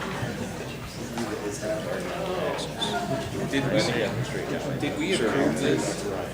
We just need to approve a plat that has access? Yeah, Is that what? Yeah. Correct. Yeah, To get a proper. But the variance, we got the variance on here. I thought we approved the variance already. Right, but we couldn't approve the plat until it had an access. Right, but we've got this Oh, variance is it on the agenda? no, yeah. I thought it's we just approved the plat. variance and we just didn't Yeah, I approve think the we plat. did. We did approve it. It was approved. right? Yeah, yeah. So we just have to approve the plat. Well, maybe Brian can explain. Right, that's what we were just discussing. The variance was approved, we just have to approve the plat. Because we had to make sure you had an easement and proper access to the property. We'll explain it a little Yeah, better. we'll wait till we get it done. So do we have an access easement? Okay, this is yours. You just have to trust your land. That's all they want.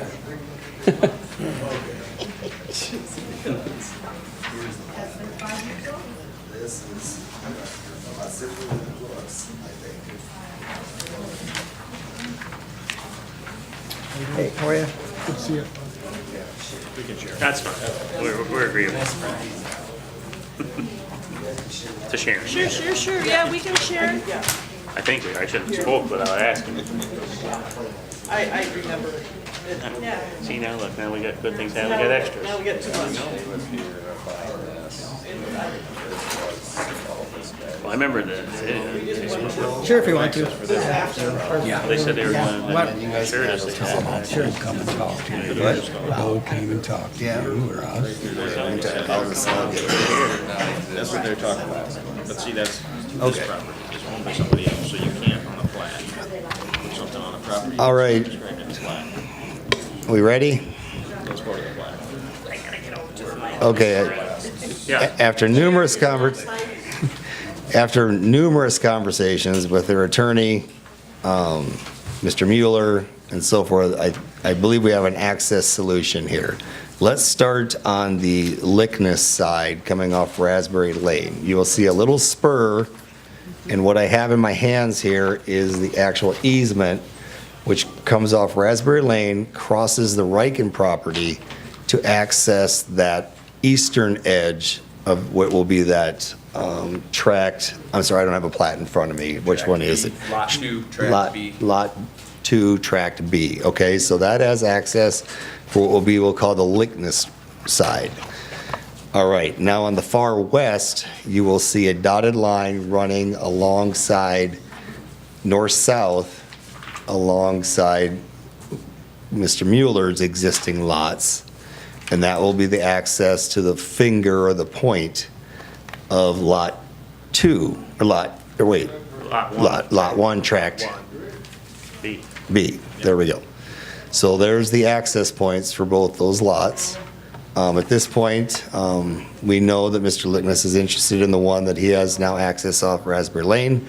And speaking with Mr. Mueller, I don't believe he has any interest in selling that, but now we do have at least guaranteed access coming off 81 across his property to that. But it is recorded upon there, so, and here is a recordable easement. This has been recorded? Yeah, this morning. Oh, I gave somebody a copy. Oh, what'd you give to me? And yes, this easement has been recorded as of this morning for the, across the Riken property to access on behalf of Mr. Lickness. So they can answer any of your questions. I just wanted to give you the quick overview. Couple more things real quick. We resurveyed that, to get all legal, and it took a long time. And we just got this done this morning. So sorry about the inconveniences there. That's fine. It's Okay. fine, no problem at all. No problem at all. Thank you for making the proper easements so that we can approve the class. So the access off Raspberry Lane, that was what was discussed Yep, last yes, time. yep, the exact thing. That's what we discussed Yep, last time at the. Yes, yep. So what was, How does Lot 1 get access to the public highway? The west side of tract C. We didn't really speak to it at the last meeting, but the question was whether or not the highway authority on US Highway 81 was willing to give Lot 1 of Tract B an access. that's what we discussed. I did talk to the surveyor about that. So I'm assuming this is the response to whether or not the state was willing to give you access on a controlled access highway, was to create an easement to an access that you already have. Yeah, and that's what the lawyers who we went through. Which is totally fine, Yeah. as long as we got access. I hate to be a stickler, but you gotta have access. Yeah, we're not up on, I appreciate you guys checking that out. No. Right, right. Okay. Still explaining it, so you gotta wait till everybody understands. Our lawyer talked to Brian numerous times too, and we were kind of working things for you guys. Thank you. We appreciate the extra effort. Okay, do all of the members of the board understand the situation now? Is there any other questions that we have for them before they can sit down and we can ask for public input and proceed? Just for so I understand, we approved the variances for the lot Yes. size. That's what I think. Did we not approve the variances Yes, last month? we did. We Just approved the just plat variances, needs to just be not approved the tonight. plats, Yeah, because the okay. plats So didn't now meet it's all a matter of approving the plats. the. We're just approving plats. Yeah. Yep. We weren't quite prepared, I guess. We didn't have access. Right, Right. Yeah, we didn't have the proper access. right.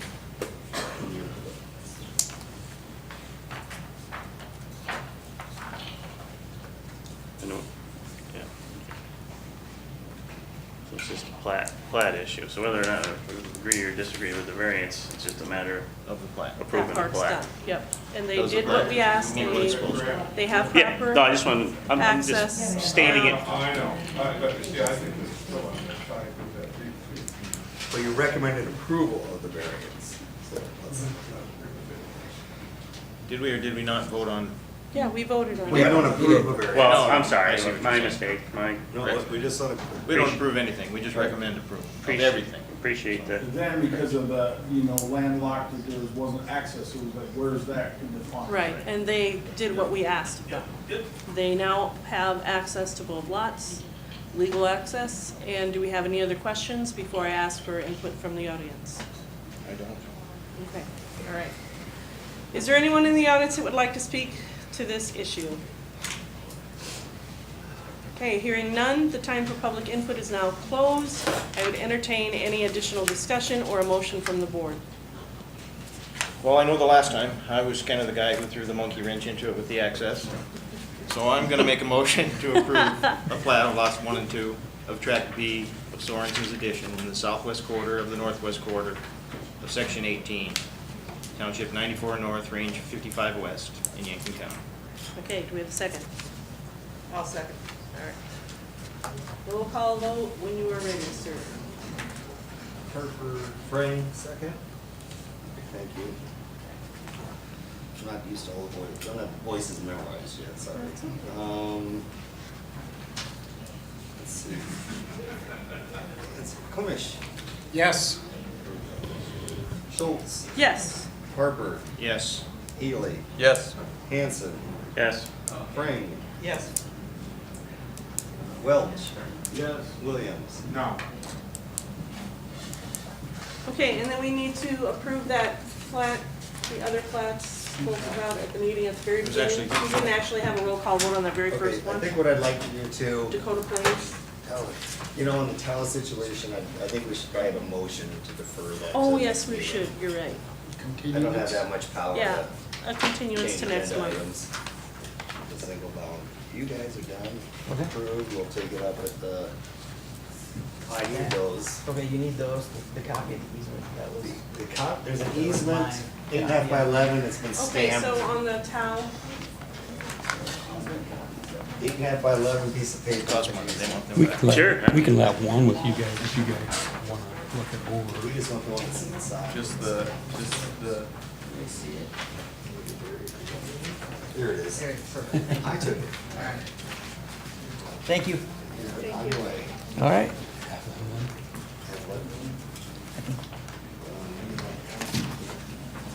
He gave us plenty.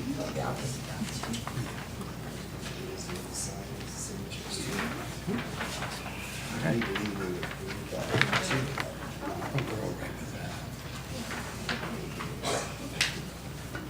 Thank you. Perfect. Thanks. Thanks, everybody. Thank you, guys. No, I'll need those, then signatures and then records. So if we're gonna take an action on the towel, he should probably come up and request us to take that action. Should have the applicant put his name in and ask us to take that action. and we've been through this before, is it a continuance, is it a? Well, we're not acting on it. we're not acting on it, Okay. we're deferring We're it. not even starting on it, so Okay.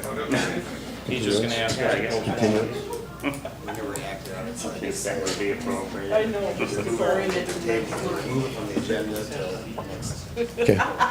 My name's Phil Taw, and think we should defer it to the next meeting, so since there's been no action taken tonight, just defer the same action for the next meeting next month. Okay. Thank you. Thank you. Okay, can we have a motion to that effect? I'll make a motion that we defer the towel variances until next month. I'll second that.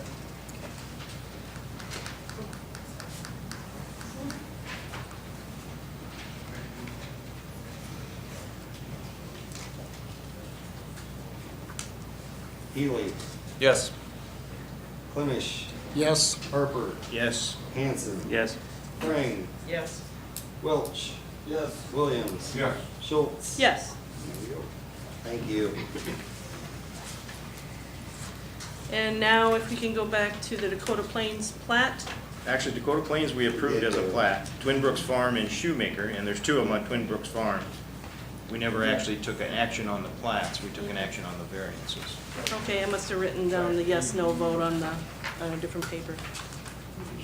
Right along here. Twin Brooks was a single plat. Yes.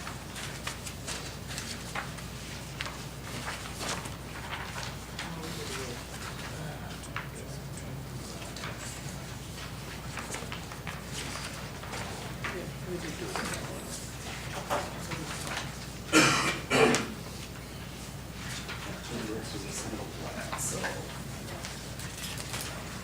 Twin Brooks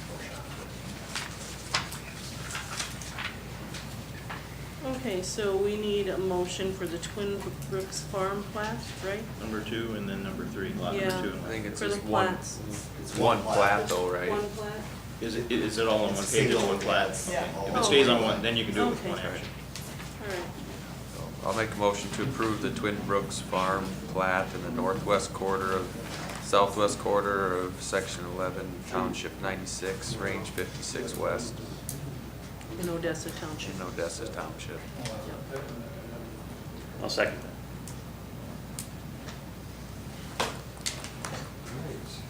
Full vote? Okay. Finish. When abstain, I was not here. Frank. Yes. Hanson. Yes. Harper. Yes. Healy. Yes. Schultz. Yes. Williams. Welch. Okay, then we need to take action on the Shoemaker plat.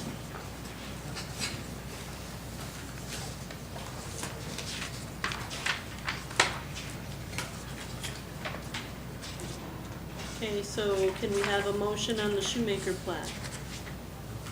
I'll make a motion that we accept the Shoemaker plot. Do we have a second? I'll second it.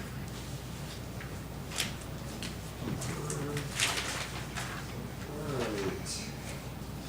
Williams. No. Welch. No.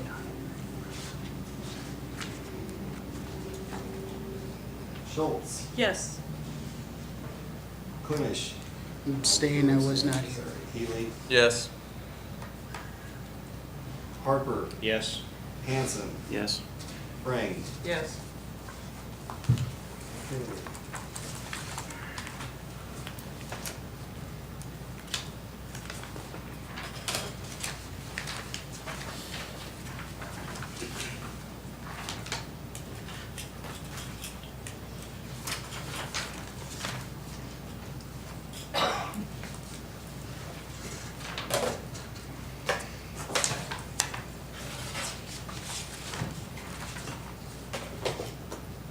Okay, tell me when you're ready and I'll.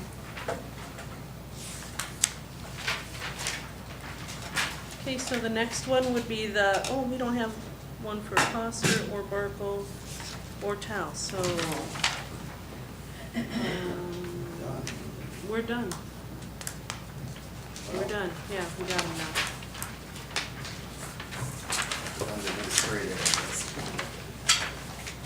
Yep. Are they in order of importance, or are we gonna skip around here? Well,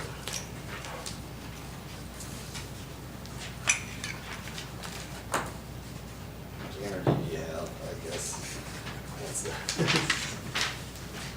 That's the question. Oh, my heart can only take so much tonight. Yeah, tell me about it. You're not gonna make me cry, are you? I don't think so, but make you think. And I don't know if some of these, have any of these been discussed? Because I have this rolling list I kind of go through and I keep taking off and if we've talked about or haven't talked about. And I got 100 things to do, but some things I want to bring up. We touched on building permits within campgrounds. I don't know that we did anything with it, but it was brought up before. Yeah, I'm just, right now, I think one of them, the owners decided to sign off on them. And there are really no rules, but I just want to make sure I don't end up crossing some of their rules. So I'm kind of working in, I've only had one come in so far, and that's Larson's Landing lately.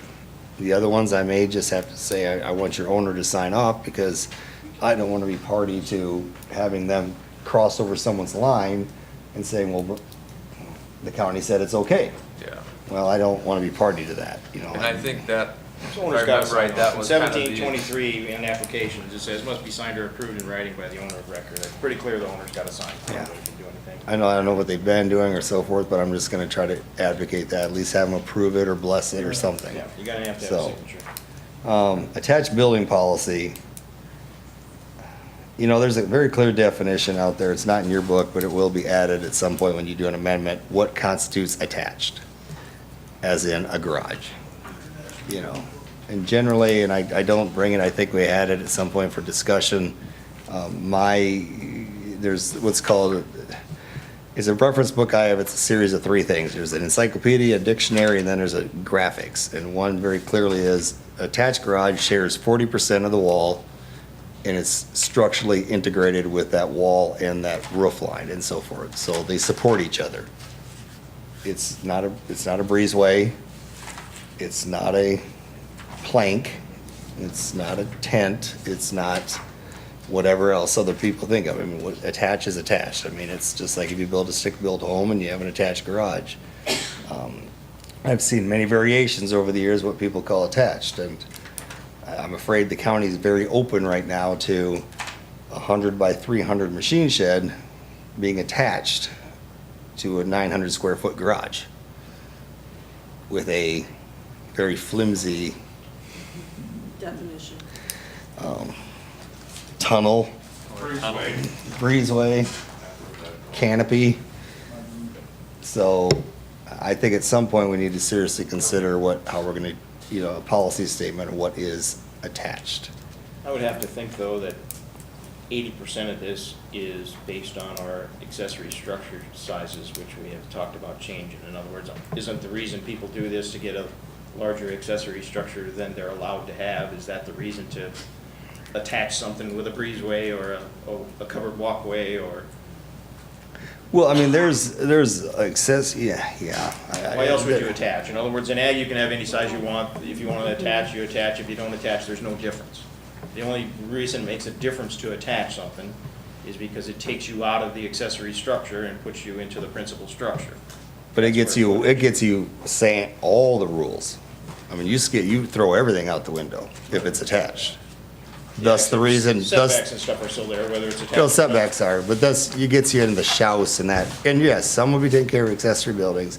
And after your last discussion and so forth, I went back and what I was thinking and your discussion on conditional uses, variance and so forth, and went back and I got to thinking, and I said, yes, I just finished a nightmare interpretation up in Sanborn County, where Sanborn County takes care of all the zoning for the towns. I never suggested that. I told them it was crazy. Well, they did it anyhow. And they started having all these metal buildings showing up in the small towns. So we took a combination of variances, conditional uses, and everything, and came up with this, and then aesthetics-ish. It's a hybrid to regulate those. So I want to bring those to you at some point when you just to look at and how we ended up regulating. Now, this isn't a town, which doesn't really apply in an ag district, but it would certainly apply in a R2, R3 district type thing where they're more closely confined. Because a small town, they're more loose in what they allow. Because they're literally allowing machine sheds. I mean, we're talking 75 by 100 in downtown, a residential district. As long as you covered the eaves, it was okay. What? Sure. I don't just look like a machine shed. We want the eaves covered. Then it's okay. Fine. If that's what you want, we can do it. But that's another issue. Highway 52 corridor. Signs. Is there a limit? I think that, didn't just we updated. outlaw the lit up signs, the electronic billboard type signs out The there? LED I type. remember that. No, I'm saying a limit on We talked how about many. There's a limit on size, A little bit on size. That's size, but can I have 20 of them on my property? Oh, boy. We, I have not found a limit yet. There was one sign per, That's what I thought For it said. business Who here or has an something. actual copy of I might be those? mixing up Yeah. things. It's in your ordinance, should be in your ordinance. Yeah, there's sign it was regulations. just updated. No, and it's Highway 52 corridor. I had Butch Becker in my office and I think it was Mr. Neil Lang. And he wanted to put up one sign. I said, well, please just work with me. I'll give you one. But it looked like he could have one of this type, one of this type, one of this type, one of this type, and one of this type. A monument, a pole, I'm like, ooh, there can't be that big a hole in here. Because this was to make it pretty. When we were doing I thought we did size, and I thought that there was one sign per. yeah, I'm trying to find the Per sign. like, What article is that? Page 180. This came out about like in the ski place that the First Dakota sign was too big, so they made the sign smaller. Then it was, but I might be mixing Yankton City. Page 184. Yeah, 184. Covers signs. Number 3. Yeah. Just has Because square they did footage not per want type the of sign, right? electronic Yeah. Things out there when we were doing the Highway 52 job. Square footage would be all signs together. Let's see, 2 That's square. what you would think, if it allows square footage, you still can only have a total square footage of that square footage, no matter how many signs you have. Yeah. Other than that, they do allow for, at least, I think, they allow for a frontage sign and a sign on the 120 business. square feet on Yes, each that's what it side. was. A frontage sign and a sign on the business, the building. I can't, you But know, I it had didn't, to apply to that business, it couldn't be another business somewhere else. I didn't really participate in this much, so I'm not that familiar with it. Number 3, does it say maximum total of 200 square feet of signage for each structure?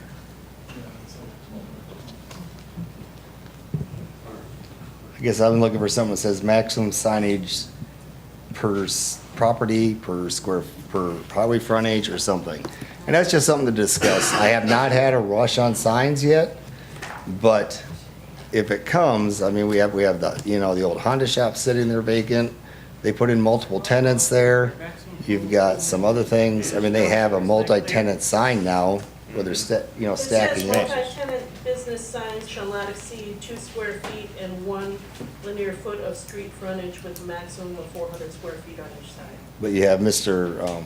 Lang there with his campground and his hotel and Intech, and Yeah, they're all in that same one spot, yeah.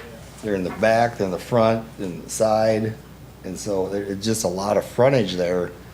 And if something hits you at some point, just kind of give me a call, because I am struggling on that one to see, or give someone a call and see where that hits.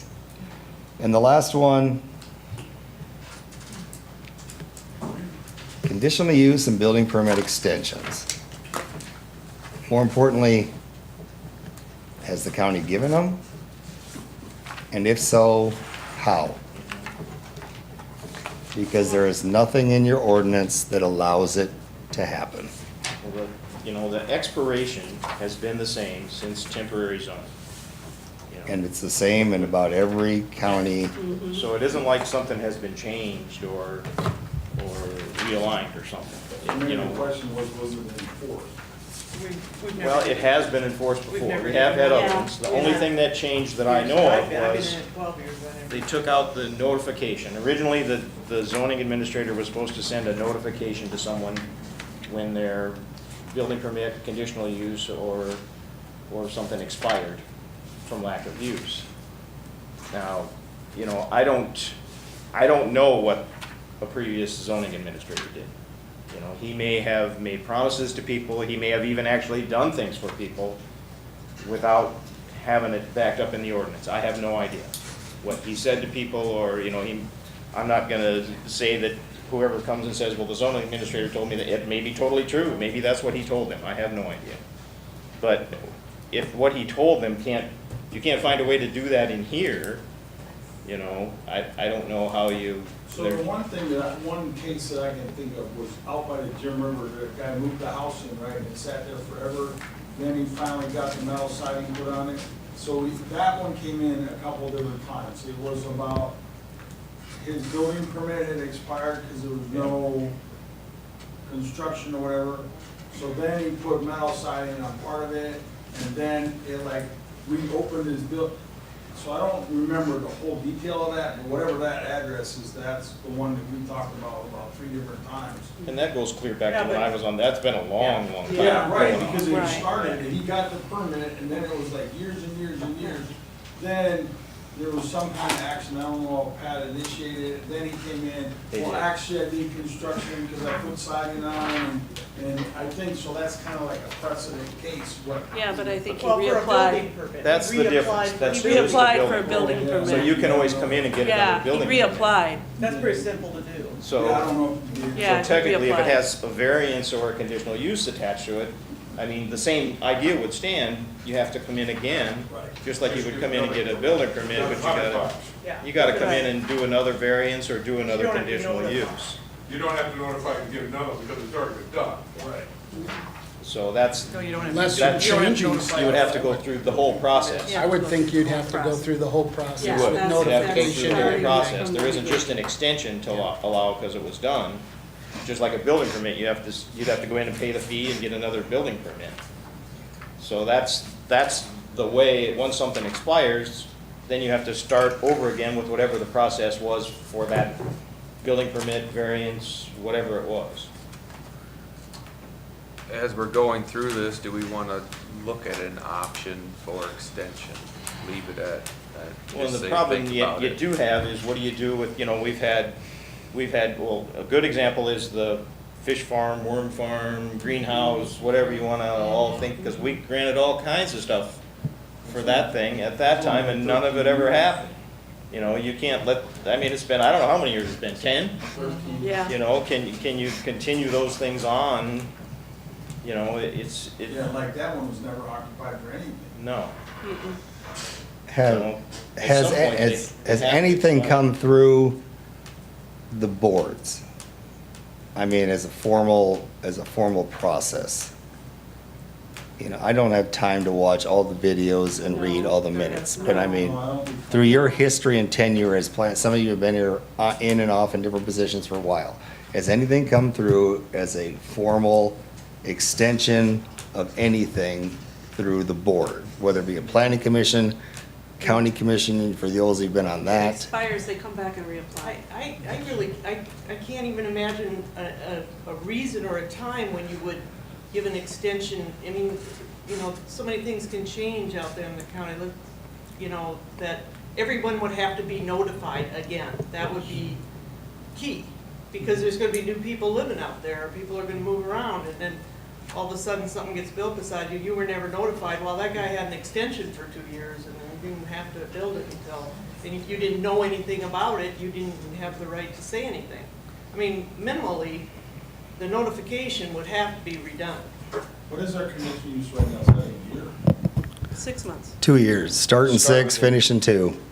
Complete within 2 years. As long as you're starting. Yeah. You got Same as building you got permits 6 and- months to start. Because the fish place started, they started Oh, within yeah, their how 6 many months. holes? Built building and they started. It just No fish. fizzled out and ended, Well, here's the situation. I mean, there's a couple that are either gone, past, coming due, or something else. And I've been doing this a long time, and this is giving me sleepless nights and a lot of angst. It's not an easy decision. And because money's been spent, things have happened, things have not happened. Have they met the definition of the ordinance? Talk to Rob, not talk to Rob, read the definitions, I don't know. Actual construction is fixing things in a permanent fashion.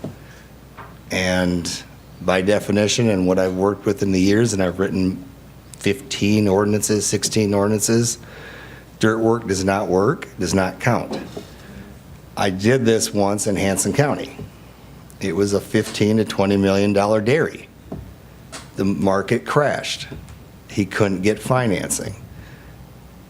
We're talking a lot of money expended. He came in every month and checked with us. We worked with him, did what we can. We extended it. Neighbors took us to court. We got smacked and lost. Hard. No extensions. It's not written in your ordinance, you can't give an extension. So I think this has been I can't clear. put my neck out and say, yes, or I will do this for you, because I don't want to see somebody invest in a permit or do this, knowing what could be waiting for them on the line and me personally, that's fine. I mean, I don't want the county represented that way. I don't want myself represented that way. I don't want some young person, old person, company, non-company, I don't care. I don't want them out the money of a permit, let alone the money of materials and everything else. That's not good for anybody.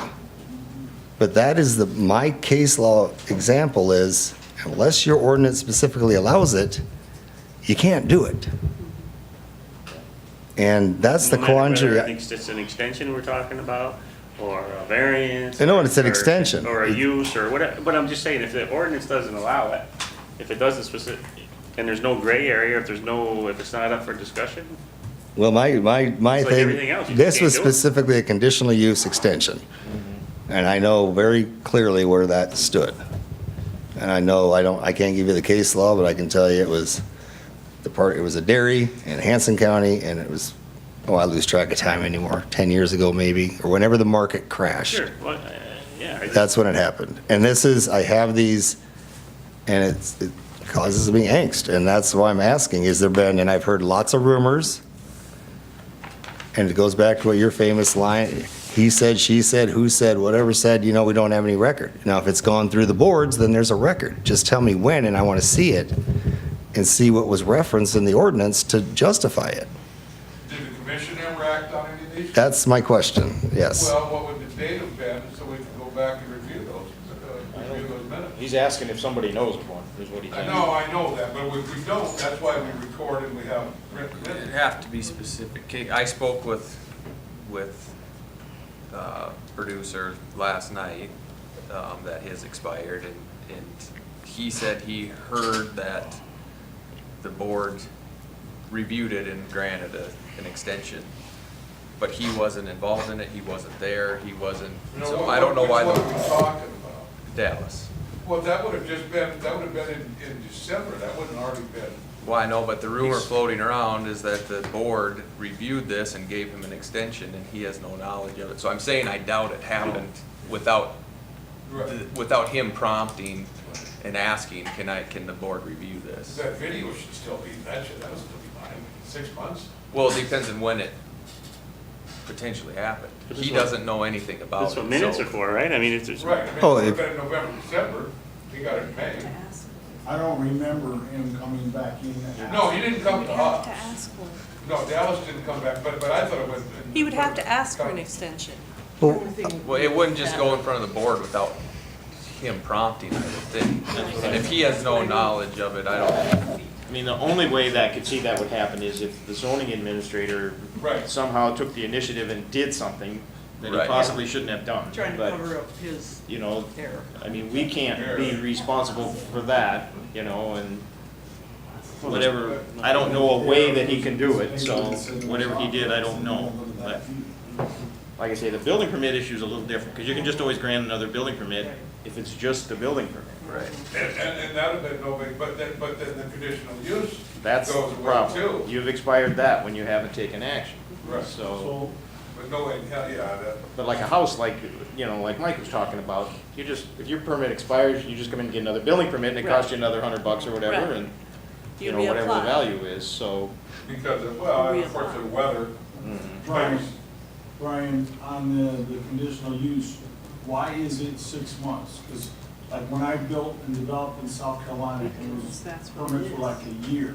Then when you look at, because the only thing I can think of a consideration comes in is like, look at from September last year till now, you couldn't have built anything, right?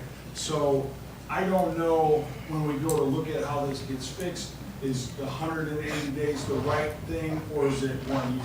Yeah, You know, I and mean, think totally, that's- there's a reason there's Right. hardship, but we don't have that yet right Exactly, now. but as we look to go forward, is But 180 it's- days the right answer, or is it 1 year? It's 6 months or- everywhere. Why is it? Majority of my ordinances are 6 months, haven't had a lot of problems. Now, this year, there's some issues at hand, a lot of things working, a lot of things happen. Large projects is a difficult issue with 6 months, there's no doubt about it. Some have bumped to 1 year. A lot of times, there's also issues to go 6 months because I've had people in the past, when I started doing this type of work, Yankton County is late down the road, 97, 98, 99, people running around getting conditional uses and thinking they're gonna sit on them forever. Well, no, we can't, and you lose track of them, and then they pop up. And we had to, no, you need to if you're this far along, you need to move, okay? And is it 1 or 2 people causing a problem for the rest of the people? Yeah, it is. So then you write an ordinance that stomps on more people's toes than need to be because 1 or 2 people are causing problems. like trying to get conditional uses on land they don't own.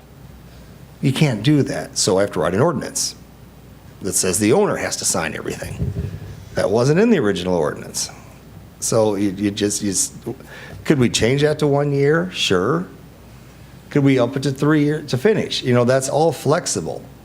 But we're not new at this either. We've been at this for a long time, and I don't know how many times we've run into this expiration. But we've also seen more, larger projects. I know we're going to see probably, I'm just guessing, but I think I wasn't involved with the county that deeply. I think the ethanol plant's probably moving in on 6 months.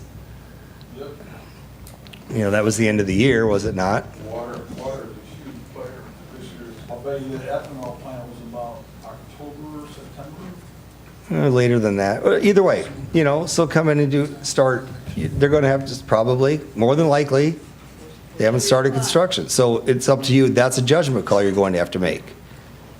Have they started construction? So it's not all just one thing. There's different things. Are there houses? No, houses aren't going to be conditional uses, but there might be building permits. Could be variances, though. There's variances too, but are we going to catch those? I'll tell you this much, I'm not going to right now. No way. Not right now. Nor could you probably even afford the technology to catch them or the staff to, you could run out, I suppose, and drive and catch them all. That's probably more possible. I just don't know what the history's been, what has happened. Even if the history's been a certain way, we need to double check and circle the wagons and see what we need to do it correctly. And it's a very serious issue. And it comes down to when I wrote a zoning ordinance and people have expended real dollars, and are they in or are they out? By the definition, unless they've started building something, they're out.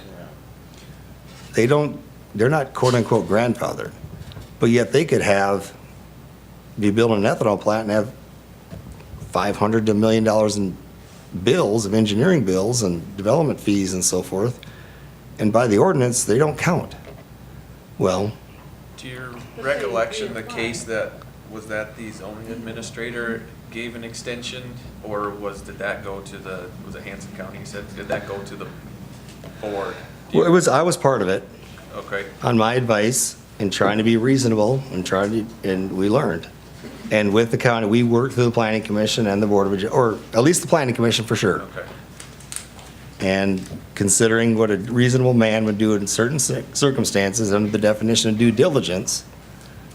And no, there is no human factor in law.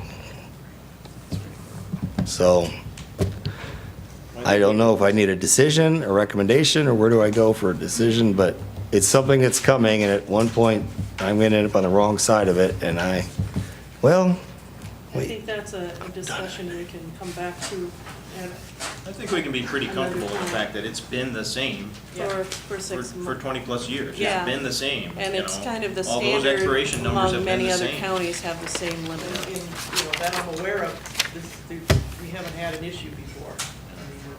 With this start. Most of the ones Because they that still have the expired option or of coming died back. expired and there They was still have nobody the there. option Like of I say, coming early back on, and we had the reapplying. regulation that the zoning administrator would send them a letter letting them know they expired. Well, you know, and I was just thinking about that maybe there was some way that we could be explained to them, all the ones that we passed, we never said to them, you know, boys, you gotta do this in 6 months, or this is null and void. Maybe make that publicly acknowledged to them, so maybe they understand a little bit better. The problem was when it was a legal requirement, that if you didn't do it, or if you didn't do it in the correct time or something, that you were not meeting the legal requirement of what the ordinance said. So it was actually the state's attorney's office that wanted that part of it taken out. We don't want that burden on Changes, that. they asked to have that out because we had one that was 4 years expired and he didn't get a letter. Because the previous zoning administrator before our last zoning administrator didn't want to send him a letter. So, you know, we were kind of in default as a county. So we just changed that. Should we vote on this probably? Okay. What's it to vote on? I don't know, did you want to vote on it or just? On what? On recommending to. Sounds like there's no path, right? There's nothing I mean, what we would need to do is work, if we wanted, we would. So if they're expired, what, It just so. is what it is. If they're expired now, they're expired, right? I mean, is there a question And they if they're reapply. expired or not? No, They expire. they are. Tell them to start over. They just come back with the same Nobody wants to, information and reapply. Well, a lot of this zoning ordinance is up to the interpretation of the zoning administrator. Well, it's pretty black and white. I just don't, Okay, I don't so take the then hit. We're done. I'll check Okay, with we have the, one more thing, though. We have to ask if there's anyone that wants to come forward with public comment, and then we can be done. Anybody waiting outside to speak or anything? Is there a sheet there? there's a sheet, there's sign up. But this is still, this is an agenda item, so they can't speak to this. No, they can't speak to this. I was just saying if they can. want it to be done. It's an I agenda mean, item as if they in wanted to speak about it. With the, It's listed as an agenda item, so they can speak about it if they want to. all right, thank you.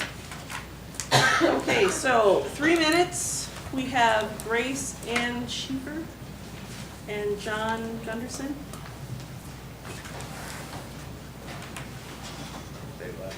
Okay, they're no longer here.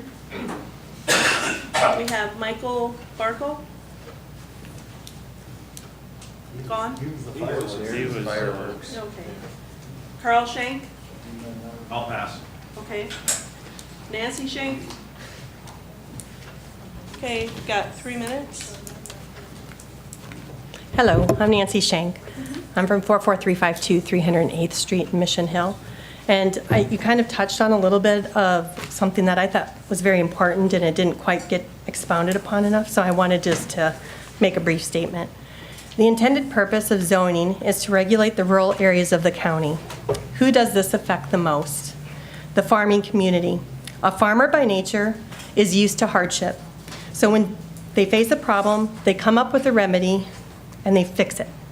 So when zoning arrived in Yankton County, it may not have been a favorite thought for us. Its intention was to control and regulate us living and earning a living in the country. By a board that we would be judged by a board that may or may not have people living in the rural community. But in good farmer nature, we accepted the regulation with an occasional grumble when it affected us directly, and we followed the rules, every one of them. Now things have changed. The rules are now not considered restrictive enough by some in the county. The path we have been able to make the last 15 years with these guidelines in place can no longer provide us with the means to make a living. So we took the existing rules, figured out a new path to allow our farms to change and sustain again. We made the best of a difficult situation. Now social media and outside interest groups with hidden agendas have hijacked the county, in my opinion. They are trying to restrict us further and eradicate our ability to earn a living while encouraging residential homes into agricultural districts. It's time our voices are heard. Instead of accepting these zoning rules as regulation to us and always having to defend our actions, I would like to encourage the use of the ordinance to protect us in an agricultural district. Zoning has created many protections for residential uses. Zoning should also protect agricultural uses in an agricultural district. Currently, the zoning ordinance offers no protection of agricultural interests. To be effective and fair, it needs to protect all of us. Agriculture belongs in agricultural districts. Residential housing that does not affect or accept agriculture belongs in a residential district. Historically, every time a residential home comes before this board for the last 17 years asking for a variance, it has been granted. While agriculture-related variances and CUPs in an agricultural district are denied. A residential home in an agricultural district infringes on the rights and uses of the farmland and the owner nearby. A residential home is given protection from farming practices nearby by allowing setbacks from homes and property lines that now limit the use of the farm ground nearby. The county is essentially taking the use of our property away while taxing us fully while protecting the residential home. In this day and age where grain prices are at rock bottom, our ability to change to a more profitable agricultural means in an agricultural district is essential for our existence. And until you figure out the way to protect our rights to farm with an agricultural district, you should stop allowing additional residential variances. Thank you. Appreciate it. Okay, Louis Johnson? It's not here. Oh, all right, thank you. All right, do we have a motion to end the meeting? Make a motion to adjourn. Can we, are we gonna follow up on the No, we don't do that. workshop? They're allowed- No, that's Let me not finish, what's up. let me finish. The workshop meeting that we had. Oh, We're gonna have another. We haven't followed through on it. Right. Do we have a date and time? We talked, we had that yeah, meeting, we we talked should have about. another workshop meeting, that's a So, good point. can we get- Do we have a date? I don't know if, Someplace? I don't know if right now with Brian being a temporary zoning administrator, if he's really willing to take on doing the changes, you know what I mean? The notification changes, that's something Brian would have to address as far as if his plate is too full, if he doesn't want to do something like that, we may have to wait till we had a permanent administrator, I don't know. Something from the county standpoint too. I don't think we should stop that. I don't think we should, just drop the ball on it. Kind of discussed it with you. I probably need to get a better feeling, but, the county has contracted District 3 for essential functions. And to ask Brian to come here, his nights and weekends, or nights anyway, to work on that, he's probably outside of the scope of what the county has done. That doesn't mean we cannot get together, That's discuss exactly it, it. and have something teed up. Because Brian's ready to role go. is, in those kind of meetings, is pretty much secretarial. That's his job in, Right. meetings. I do So- encourage the input and guidance. Yeah. But I would be okay with moving forward as long as, like I say, it would be teed up and, we could screw it up or we Well, as long couldn't, as, but just know that. Well, we could come up with some. That's what I think we can could work get it, on we stuff. could, We could I think discuss get it stuff. 95% there. That's what I think. Yeah, I mean, if we don't keep working on it, we're, Because you gotta. You'll never get there. Right, right. right, I mean, we can Okay. discuss without somebody leading us. Yeah, I don't know that his attendance is mandatory in a working meeting. As Right. long as that's all we're working with. Working Now, and no decision Our last making. meeting, we had other things than just working. Yeah. So if Right. we're gonna do just a So working we just meeting- gonna work on, can we agree to just work on Yeah, we're accessory just gonna work structures, on- get that hammered Are you out, okay and then. Possible. No, but- Accessory If there's structures. changes, I wanna that would be a talk little about- different. I think we can do that What we're gonna do with Hartelco, amongst ourselves. Naker. Yeah. As long as it doesn't, so as long as whatever we come up with, we can represent what it was as far as taking some kind of minutes or something of what we decided. That's why I had to get up and Right. leave, because he was standing out I there. don't know if you plan on doing a lot And I of wanted to this talk to him, stuff, because I just told him, something I'd tell him if he's on the agenda. I mean, Well, he just assumed he everything was. Shoved into, you scheduled on a rainy day. Yeah. Friday. Been a lot of those, Zane. Someday they're gonna be hard, yeah. We'll see you Friday. Dark, hit it in the end. I just think if we did it ourselves, we don't have to do a 3-hour meeting. We No. can do an hour or something. If we do a little homework, see what I mean? We know the things that we gotta deal with, and if we do a little homework and come in with a idea of what we wanna do, we could discuss it for an hour or something and be out of here. As long as that's all got discussed. So accessory Okay. structures, well, we're just making an agenda. Let's just work on accessory structures, that's what we started with. Yeah. Can we do that? 'Cause I think we're real close on accessory structures. Yeah, I do too. I don't Being think able it'll to take put something forever. out We there can come that's- together with a set of rules for each district on accessory structures. Is that acceptable to the board?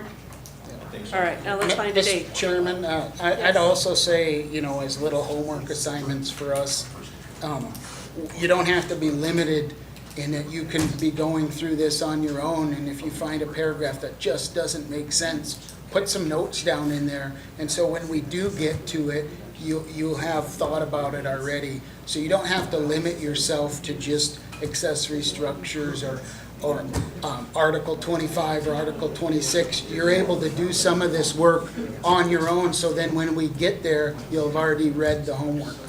So, Good plan. thank you. You bet. Now, I Okay, have Bill. one more thing Yeah. possibly. Brian? What do we want with the 5G discussion? Oh, okay, so I got approached by some individual, Hartelco, Urshman, or whatever. They want to talk with you, and I was going to put them on tonight's, and it got a little bit long because they want some time.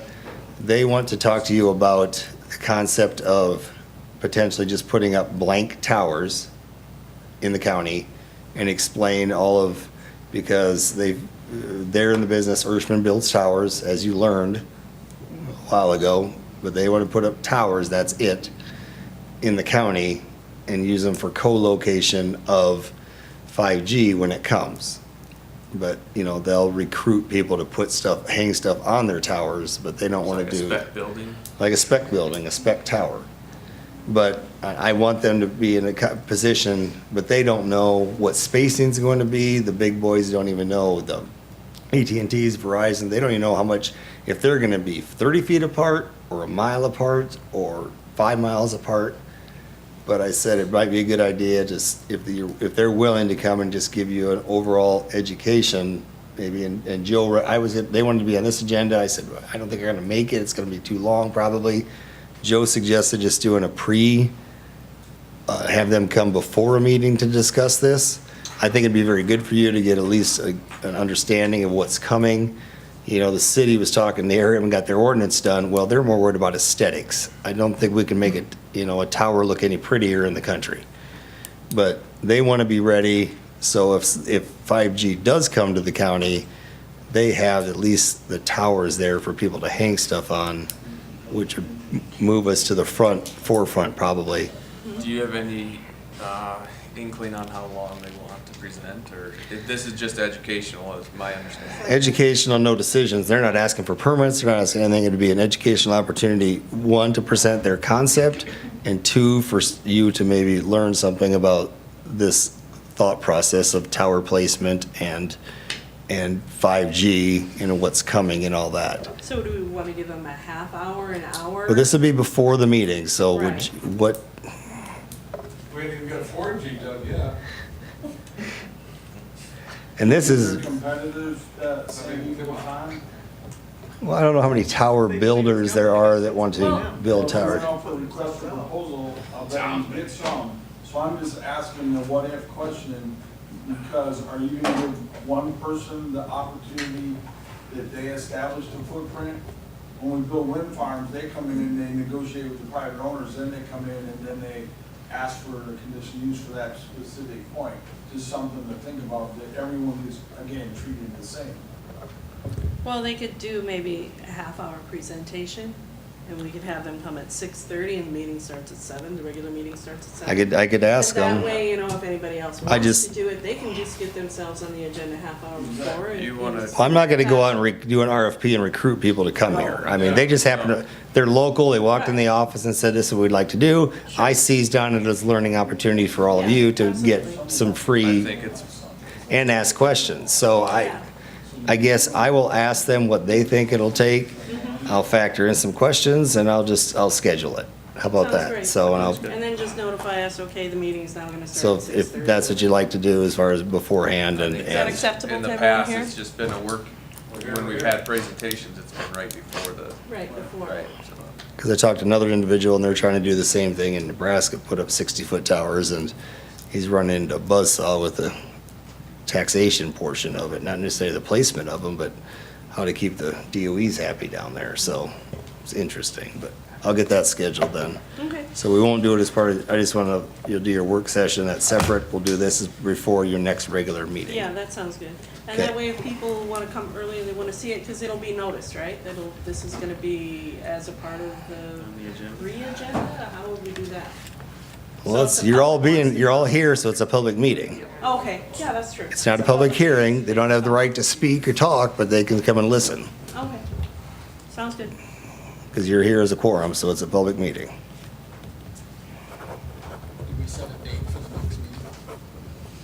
Yeah, when do we want to come talk about accessory structures? What day works? You want to go church, or Easter's over, you want? Last time we did it a couple of weeks, I don't know, man, whatever works. 23rd would be good for me. 23rd, what day of the week is that? Thursday, next Thursday. Next Thursday? Tuesdays are shot pretty much. Okay.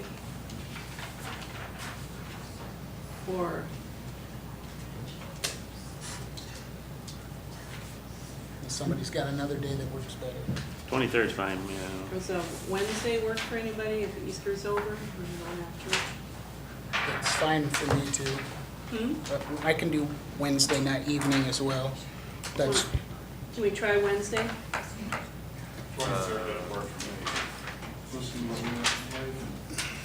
Wednesday work for you? The 22nd. Yeah, The 22nd, so that's a Wednesday next week. Oh, then it, Wednesday next week.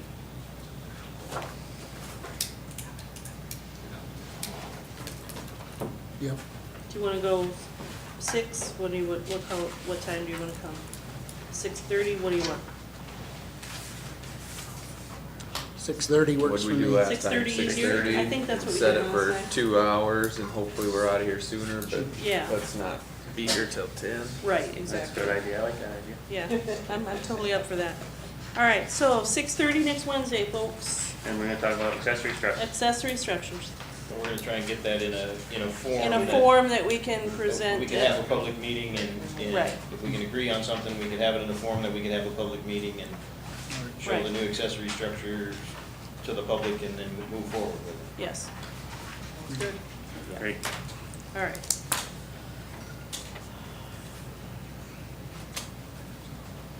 Just a heads up, when we change it, you kinda have to look through the ordinance and look for other stuff that affects. So that's sometimes the hardest part of the change is that. We have to will make affect sure we everything. change everything so it's Everything that's all affected, yeah. tied As far together. as even a definition or anything else, we have to Mhm. look through everything related to that and see what all will be affected by that change. That's why it sometimes takes quite a while. Takes a while. I'll second that motion to adjourn. Okay. All right, all those in favor? Aye. All right, see you next Wednesday.